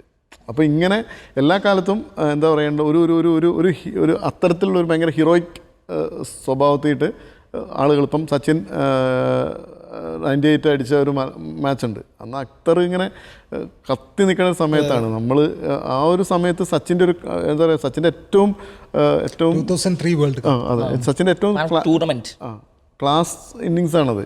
അതുപോലെ 140 എങ്ങാണ്ടാണ് രോഹിത് ശർമ്മ അടിച്ചിട്ടുണ്ടെന്ന് എൻ്റെ ഒരു ഓർമ്മ അല്ലേ പാകിസ്ഥാനെതിരെ. അപ്പോൾ ഇതെല്ലാം ഭയങ്കര ക്ലാസിക് സംഭവങ്ങളാണ്. അപ്പം അതുകൊണ്ട് തന്നെ എന്താ പറയുക, അല്ല ഈ ഒരു മത്സരത്തിലും അങ്ങനെ ഒരു ക്ലാസ് മോമെന്റ് നമ്മൾ പ്രതീക്ഷിച്ചില്ല. ഓൾറെഡി ഇന്ത്യയിൽ എല്ലാവരും സൂപ്പർ സ്റ്റാറുകളാണ്, പാകിസ്ഥാനിലെ ആൾക്കാരും എല്ലാവരും അറിയപ്പെടുന്ന ഒരു കളിച്ച് Sanju player of the match ആവുന്ന ഒരു മൊമെന്റ് ഉണ്ടെങ്കിൽ അതിൽ വലുത് നമുക്കുണ്ടോ? അല്ലേ തന്നെ ടാക്ടീസ് സഞ്ജുവിന് പി വർക്ക് ചെയ്തുകൊണ്ടിരിക്കണം. നമ്മൾ അവസാനിപ്പിക്കുന്നത് ഇപ്പോഴും മലയാളികളെ സംബന്ധിച്ച് ഇന്ത്യ പാകിസ്ഥാൻ മത്സരം എന്ന് പറയുമ്പോൾ ശ്രീശാന്ത് അതെ എവർ മെമ്മറബിൾ ആയിട്ടുള്ള ഒരു ക്യാച്ചും, ശ്രീശാന്ത് ഒറ്റ ക്യാച്ചിന്റെ പേരിൽ ക്യാച്ച് മാത്രമല്ല ആ ഫസ്റ്റ് മത്സരത്തിൽ ശ്രീശാന്താണ് കളി ടൈ ആക്കണത്. അതെ അതെ അതെ, സൂപ്പർ ഓവറിലേക്ക് പോയാൽ അതെ അതെ, അത് ആ കളിയിൽ നിർണായകമായിട്ട് ബോൾ ചെയ്താണ് ശ്രീശാന്താണ്. മാത്രമല്ല ഇപ്പൊ ഷുഐബ് അക്തർ എന്നുള്ള പിന്നെ ബോളർ വന്നത് പോലും സച്ചിനെയും ദ്രാവിഡിനെയും അടുത്തടുത്ത പന്തുകളിൽ ബോൾഡ് ആക്കിയിട്ടാണ് 2019. അതെ അതെ അതെ, അങ്ങനെ അതേപോലെ അങ്ങനെ ഒരുപാട് ഭയങ്കര മെമ്മറബിൾ ആയിട്ടുള്ള നമ്മളിങ്ങനെ ഷോക്കേസ് ചെയ്യാവുന്ന ഒരുപാട് ഓർമ്മകളുണ്ട് ഇന്ത്യ പാകിസ്ഥാൻ മത്സരങ്ങൾക്ക്. അപ്പോൾ ഈ മത്സരം എന്തായി കഴിഞ്ഞാൽ അങ്ങനെ ഒരു ഓർമ്മ എന്തായാലും ഉണ്ടാവേണ്ടതാണ്. ആര് ജയിക്കും നാളെ ഒരു പ്രഡിക്ഷൻ? നിലവിലെ ഒരു സാഹചര്യത്തിൽ പറഞ്ഞ ഞാൻ പറഞ്ഞാൽ കുറച്ച് കാലങ്ങളായിട്ട് പാകിസ്ഥാനെ സംബന്ധിച്ച് എന്താ പറയുക, പാകിസ്ഥാൻ്റെ ഈ ക്രിക്കറ്റ് ഭരിക്കുന്ന ആളുകൾ അവിടെ പ്രതിഭകളെ വളർത്താനല്ല ശ്രമിക്കണം എന്നുള്ളൊരു വ്യക്തിപരമായ അഭിപ്രായമുള്ള ഒരാളാണ് ഞാൻ. നമുക്ക് കാരണം കാരണം എന്താ പറയുക, ഇപ്പം നമുക്കറിയാം പ്രതിഭകൾ, ഇപ്പോൾ ഇന്ത്യൻ ടീമിനെ നമ്മൾ അഭിമുഖീകരിക്കുന്ന ഒരു പ്രശ്നം പ്രതിഭകളുടെ ധാരാളിത്തം. ഇതേ അവസ്ഥയിലുണ്ടായിരുന്നൊരു ടീമായിരുന്നു പാകിസ്ഥാൻ. പക്ഷേ പിന്നീട് അവിടുത്തെ ക്രിക്കറ്റ് ഭരണം, അവരുടെ താല്പര്യങ്ങൾ, അതുകൊണ്ട് തന്നെ എന്താ പറയുക, പാകിസ്ഥാൻ സംബന്ധിച്ച് പാകിസ്ഥാൻ ഇപ്പം പാകിസ്ഥാൻ്റെ ഒരു ചരിത്രം പരിശോധിച്ച് കഴിഞ്ഞാൽ പാകിസ്ഥാൻ്റെ ഏറ്റവും മോശമായിട്ടുള്ള ഒരു ക്രിക്കറ്റ് കാലഘട്ടത്തേക്കാണ് പാകിസ്ഥാൻ കടന്നു പോകുന്നത്. പുതിയ ആളുകളെ കണ്ടെത്താൻ പറ്റുന്നില്ല, ഒരു ടീം ബിൽഡ് ചെയ്യാൻ പറ്റുന്നില്ല, ഒരു വിദേശത്തു നിന്നൊരു കോച്ചിനെ കൊണ്ടുവരുന്നു, അവർക്ക് എന്ത് ചെയ്യാൻ പറ്റില്ല, ടീമുമായിട്ട് മിങ്കിൾ ചെയ്യാൻ പറ്റുന്നില്ല. അവിടെ തന്നെ ഒരുപാട് കളിക്കാരുണ്ട്, അവരെ എന്ത് ചെയ്യാൻ പറ്റുന്നില്ല. ഇപ്പം വസീം അക്രം പോലെയൊക്കെയുള്ള ഒരു ലെജൻഡറി ആയിട്ടുള്ള ഒരുപാട് താരങ്ങൾ അവിടെ ഉണ്ട്.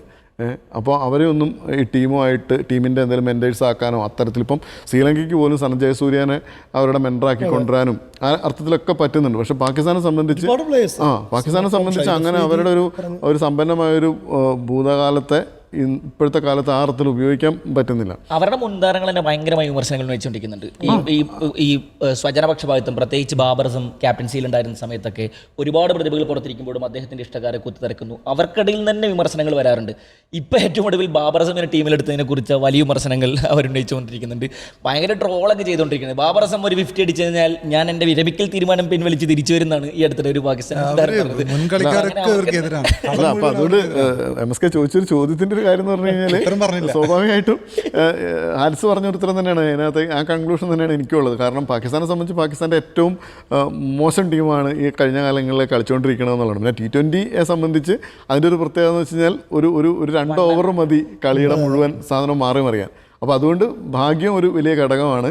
അപ്പോൾ എന്തൊക്കെയായാലും നിലവിലെ ഫോം വെച്ചിട്ടും നിലവിലത്തെ ഒരു ഇത് വെച്ചിട്ട് ഇന്ത്യക്ക് തന്നെയാണ് സാധ്യത. എൻ്റെ ഒരു ഇതിലൊരു 50-50 ചാൻസാണ്. കാരണം പാകിസ്ഥാൻ കഴിഞ്ഞതുപോലെയല്ല, ഇപ്പം പ്രതിഭകളില്ല എന്ന് പറയുമ്പോൾ പോലും പിന്നെ പ്രതിഭകളില്ലാന്ന് ഞാൻ പറഞ്ഞിട്ടില്ല, ഇല്ല എന്ന് പറയുമ്പോൾ ടീമായിട്ട് ഉപയോഗപ്പെടുത്തുന്നില്ല. അല്ല, പക്ഷേ ഇപ്പോൾ അവർക്ക് ഏറ്റവും നല്ല 2 ഓപ്പണേഴ്സിനെ കിട്ടിയിട്ടുണ്ട്. സൈം അയ്യൂബും ഫർഹാനും, അവർ രണ്ടുപേരും.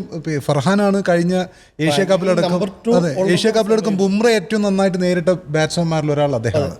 പിന്നെ മാത്രമല്ല അവർ ബാബർ അസമിനെ തിരിച്ചു വിളിക്കുന്നു, അങ്ങനെ ഒരു ഷദബ് ഖാനെ തിരിച്ചു വിളിക്കുന്നു. കൃത്യമായിട്ടും എനിക്കൊന്ന് ഈ മത്സരത്തിൽ നമ്മൾ ഹാർദിക് പാണ്ഡ്യ ആയിരിക്കും ഒരു തുറപ്പിച്ചിട്ട്. കാരണം ഹാർദിക് പാണ്ഡ്യ എങ്ങനെ പാകിസ്ഥാൻ നേരിടുന്നു എന്നുള്ളതിനനുസരിച്ച് എങ്ങനെ അദ്ദേഹത്തെ മെരുക്കാൻ കഴിയുമോ ആ രൂപത്തിലായിരിക്കും ഇന്ത്യയുടെ വിജയം ഉണ്ടാവുക. കാരണം പാകിസ്ഥാനെതിരെ ഏറ്റവും കൂടുതൽ 25 വിക്കറ്റും 300-ലധികം റൺസും നേടിയ താരമാണ് ഹാർദിക് പാണ്ഡ്യ. അപ്പോൾ ഹാർദിക് പാണ്ഡ്യ തന്നെയായിരിക്കും ഇന്ത്യയുടെ തുറപ്പുചീട്ട്. എങ്കിൽ കൂടിയും പാകിസ്ഥാൻ കഴിഞ്ഞ ഏഷ്യ കപ്പിൽ നിന്നും ഒരുപാട് മെച്ചപ്പെട്ടിട്ടുണ്ട്. ഇവർ രണ്ടുപേരും സാഹിബ്സാദ ഫർഹാൻ ആ സമയത്ത് തുടക്കമായിരുന്നു. പക്ഷേ ഇപ്പോഴത്തേക്ക് നോക്കുമ്പോൾ അദ്ദേഹം അവിടുത്തെ ഒരു മെയിൻ ബാറ്റർ, ഒരു എക്സ്പ്ലോസീവ് ബാറ്റ്സ്മാൻ എന്ന രീതിയിൽ തന്നെ അദ്ദേഹം ഇപ്പോൾ അറിയപ്പെട്ട് കൊണ്ടിരിക്കുകയാണ്. അദ്ദേഹം ഓപ്പണിങ്ങിൽ സൈം അയ്യൂബും ഫോമിലേക്ക് തിരിച്ചെത്തിയ കാഴ്ചയാണ് നമ്മൾ കണ്ടിട്ടുള്ളത്. അപ്പം നല്ല 2 ഓപ്പണേഴ്സിന് ഇന്ത്യക്ക് പാകിസ്ഥാന് കിട്ടിയിട്ടുണ്ട്. സൽമാൻ അലി ആകെ ഈ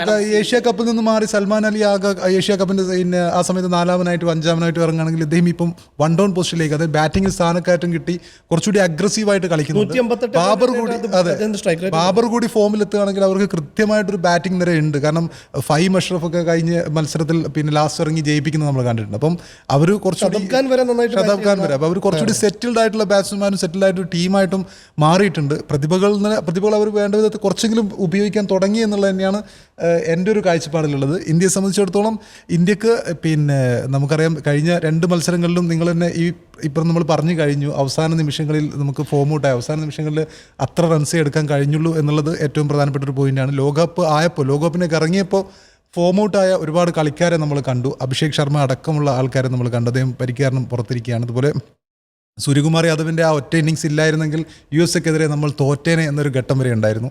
അപ്പോൾ പ്രധാനപ്പെട്ട മേജർ ഇവൻറ്റിലേക്ക് വരുന്ന സമയത്ത് ഫോം ഔട്ട് ആവുന്ന ആ ഒരു പ്രവണത ഇന്ത്യ ഈ ലോകകപ്പിൽ കാണിച്ചിട്ടുണ്ട് കഴിഞ്ഞ മത്സരങ്ങളിൽ. അപ്പോൾ പാകിസ്ഥാൻ പക്ഷേ കുറച്ചുകൂടി സെറ്റിൽഡായിട്ട് വന്ന് നിൽക്കുകയാണ്. അപ്പോൾ ഒരു 50-50% എന്ന രീതിയിൽ തന്നെയാണ് എൻ്റെ ഒരു പ്രഡിക്ഷൻ. ജയേഷ് എന്ന് പറയുന്നു.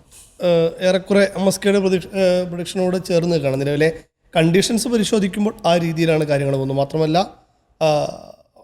ഗ്രൗണ്ട് സപ്പോർട്ട് എന്ന് പറയുന്നൊരു സാധനമുണ്ടല്ലോ. അപ്പോൾ ഇന്ത്യക്ക് എവിടെ പോയാലും ഇന്ത്യക്ക് ആരാധനയുണ്ട്. അതല്ലാതെ ആ ഗ്രൗണ്ടിൽ പാകിസ്ഥാൻ മത്സരങ്ങൾ നടത്തിയിട്ടുണ്ട്. മാത്രമല്ല അവരുടെ സ്പിന്നർമാർ, അത്രയും വൈവിധ്യമുള്ള സ്പിന്നർമാരെ ഇന്ത്യൻ ബാറ്റർമാർ എങ്ങനെ മറികടക്കുന്നു എന്നതിനെ ആശ്രയിച്ചിരിക്കും നാളത്തെ ഒരു മത്സരഫലം എന്ന് പറയുന്നത്. ഒരു നെക്ക് ടു നെക്ക് മാച്ച് ആയിരിക്കും. നമ്മൾ എല്ലായ്പ്പോഴും പറയാറുള്ള പോലെ പാകിസ്ഥാനാകുമ്പോൾ നമ്മൾ സുഖമായിട്ട് 2 പോയിന്റ് അടിക്കുമെന്ന് പറയുന്ന രീതിയിലുള്ളൊരു ടോക്ക് ഇത്തവണ ഇപ്പോൾ ആദ്യത്തെ 2 മത്സരങ്ങൾ പാകിസ്ഥാൻ്റെയും ഇന്ത്യയുടെയും കഴിഞ്ഞപ്പോഴില്ല. പക്ഷേ പാകിസ്ഥാനെതിരെ ഇന്ത്യ എല്ലാ കാലത്തും ഒരു മേധാവിത്വം കാണിക്കാറുണ്ട്. ആ മേധാവിത്വം ആ ഒരു കോൺഫിഡൻസോട് കൂടി കളിക്കുകയാണെങ്കിൽ ഇന്ത്യ വിജയിക്കട്ടെ എന്ന് തന്നെയാണ് ആഗ്രഹം. പിച്ചിന് ഒരു നിർണായക റോൾ ഉണ്ടാവും. ആർക്ക്? തീർച്ചയായിട്ടും പിച്ചിന് ഒരു അതെ, പിച്ചിന് ഉറപ്പായിട്ടും. മാത്രമല്ല നമ്മൾ ഒരു പ്രധാന പോയിന്റ് വിട്ടു. അവിടെ 70% മഴ പെയ്യാനുള്ള സാധ്യതയുണ്ട് കേട്ടോ. കാരണം ബേ ഓഫ് ബംഗാളിൽ ഒരു പുതിയ ന്യൂനമർദ്ദം രൂപപ്പെട്ട് മത്സര ദിവസം ഞായറാഴ്ച വൈകിട്ട് 5 മണി മുതൽ 70% മഴ പെയ്യാനാണ് സാധ്യത എന്ന് പറയുന്നത്. ശ്രീലങ്കയിലെ മറ്റു വേദികളിലും മഴ വില്ലനായിട്ട് വന്നിട്ടുണ്ടെങ്കിലും ഒരു മത്സരം പോലും വാഷൗട്ട് ചെയ്യേണ്ട സ്ഥിതി ഇതുവരെ ഉണ്ടായിട്ടില്ല. അപ്പോൾ അത്തരത്തിലുള്ള സാഹചര്യം ഇല്ലാതിരിക്കട്ടെ. ഏറ്റവും കംപ്ലീറ്റ് നമുക്കൊരു 20 ഓവർ മാച്ച് തന്നെ കിട്ടട്ടെ എന്നുള്ളത് തന്നെയാണ്. കാരണം ICC ഉൾപ്പെടെ പാകിസ്ഥാനൊക്കെ അനുയോജിപ്പിച്ചങ്ങോട്ട് കൊണ്ടുവന്നത് ഇത്രയും നല്ലൊരു ലോകം മൊത്തം കാത്തു നിൽക്കുന്നൊരു റൈവൽറി പോരാട്ടം കാണാൻ വേണ്ടിയിട്ടാണല്ലോ. അപ്പം തന്നെ പ്രിയ പ്രേക്ഷകർക്ക് മറ്റൊരു സന്തോഷ വാർത്ത കൂടി നമ്മൾ പറയുകയാണ്. ടാക്ട്രിക്സിൽ നമ്മളിനി ടാക്ട്രിക്സിൻ്റെ പ്രേക്ഷകർക്ക് ടാക്ട്രിക്സിൽ പങ്കെടുക്കാനുള്ള ഒരു അവസരമുണ്ട് അല്ലേ സർ? നമ്മളിനി നമ്മൾ അതിൻ്റെ ഒരു പോസ്റ്റർ വിട്ടിരുന്നു. പിന്നെ കളി പറയാൻ ആഗ്രഹമുള്ള കുറേ ആളുകൾ പേഴ്സണലി ഇങ്ങനെ മെസ്സേജ് അയക്കാറുണ്ട്. ആരാധകരുടെ കൂട്ടത്തിൽ ടാക്ട്രിക്സ് കാണുന്നവർ. ടാക്ട്രിക്സിന് സ്ഥിരം പ്രേക്ഷകർ കുറേ പേരുണ്ട്. അപ്പോൾ ടാക്ട്രിക്സിൻ്റെ പാനലിൽ ഇരിക്കാൻ കഴിയും. ഒരു 3 മിനിറ്റുള്ള ഇതുവരെ കഴിഞ്ഞ മത്സരങ്ങളുടെ ഏതെങ്കിലും ഒരു മത്സരത്തിൻ്റെ ഒരു 3 മിനിറ്റുള്ള വീഡിയോ, ഒരു നമ്പർ നമ്മൾ കൊടുത്തിട്ടുണ്ട്. അതെ, ഒരു അനലൈസിങ് വീഡിയോ ആ നമ്പറിലേക്ക് വാട്സപ്പ് ചെയ്യുക. അപ്പോൾ നമ്മൾ സെലക്ട് ചെയ്ത് നമ്മൾ അവരെ തിരിച്ച് കോൺടാക്ട് ചെയ്യും. എന്നിട്ട് ഇനിയുള്ള ലോകകപ്പിലെ മറ്റ് മത്സരങ്ങളിൽ നിന്ന് നിങ്ങളിൽ നിന്നുള്ള ഒരാളായിരിക്കും നമ്മുടെ കൂടെ 3 പേരുടെ കൂടെ പാനലിൽ ഉണ്ടാവുക. നമുക്കൊരുമിച്ച് ടാക്ടിക്സിലിരിക്കാൻ നമുക്കൊരുമിച്ച് കളി പറയാം. അപ്പോൾ എന്തായാലും പ്രിയപ്പെട്ട പ്രേക്ഷകർക്കും ഈ ഒരു മത്സരത്തെക്കുറിച്ച് ഒരുപാട് പറയാനുണ്ടാകും. പഴയ നമ്മൾ നേരത്തെയൊക്കെ ചർച്ച ചെയ്ത പോലെ തന്നെ പഴയ മത്സരങ്ങളുടെ ഓർമ്മകളും പങ്കുവയ്ക്കാനുണ്ടാകും. എല്ലാം നമ്മളുടെ വീഡിയോയ്ക്ക് താഴെ കമൻറ്റുകളായി രേഖപ്പെടുത്തുക. ടാക്ടിക്സ് അവസാനിക്കുകയാണ്. നമസ്കാരം.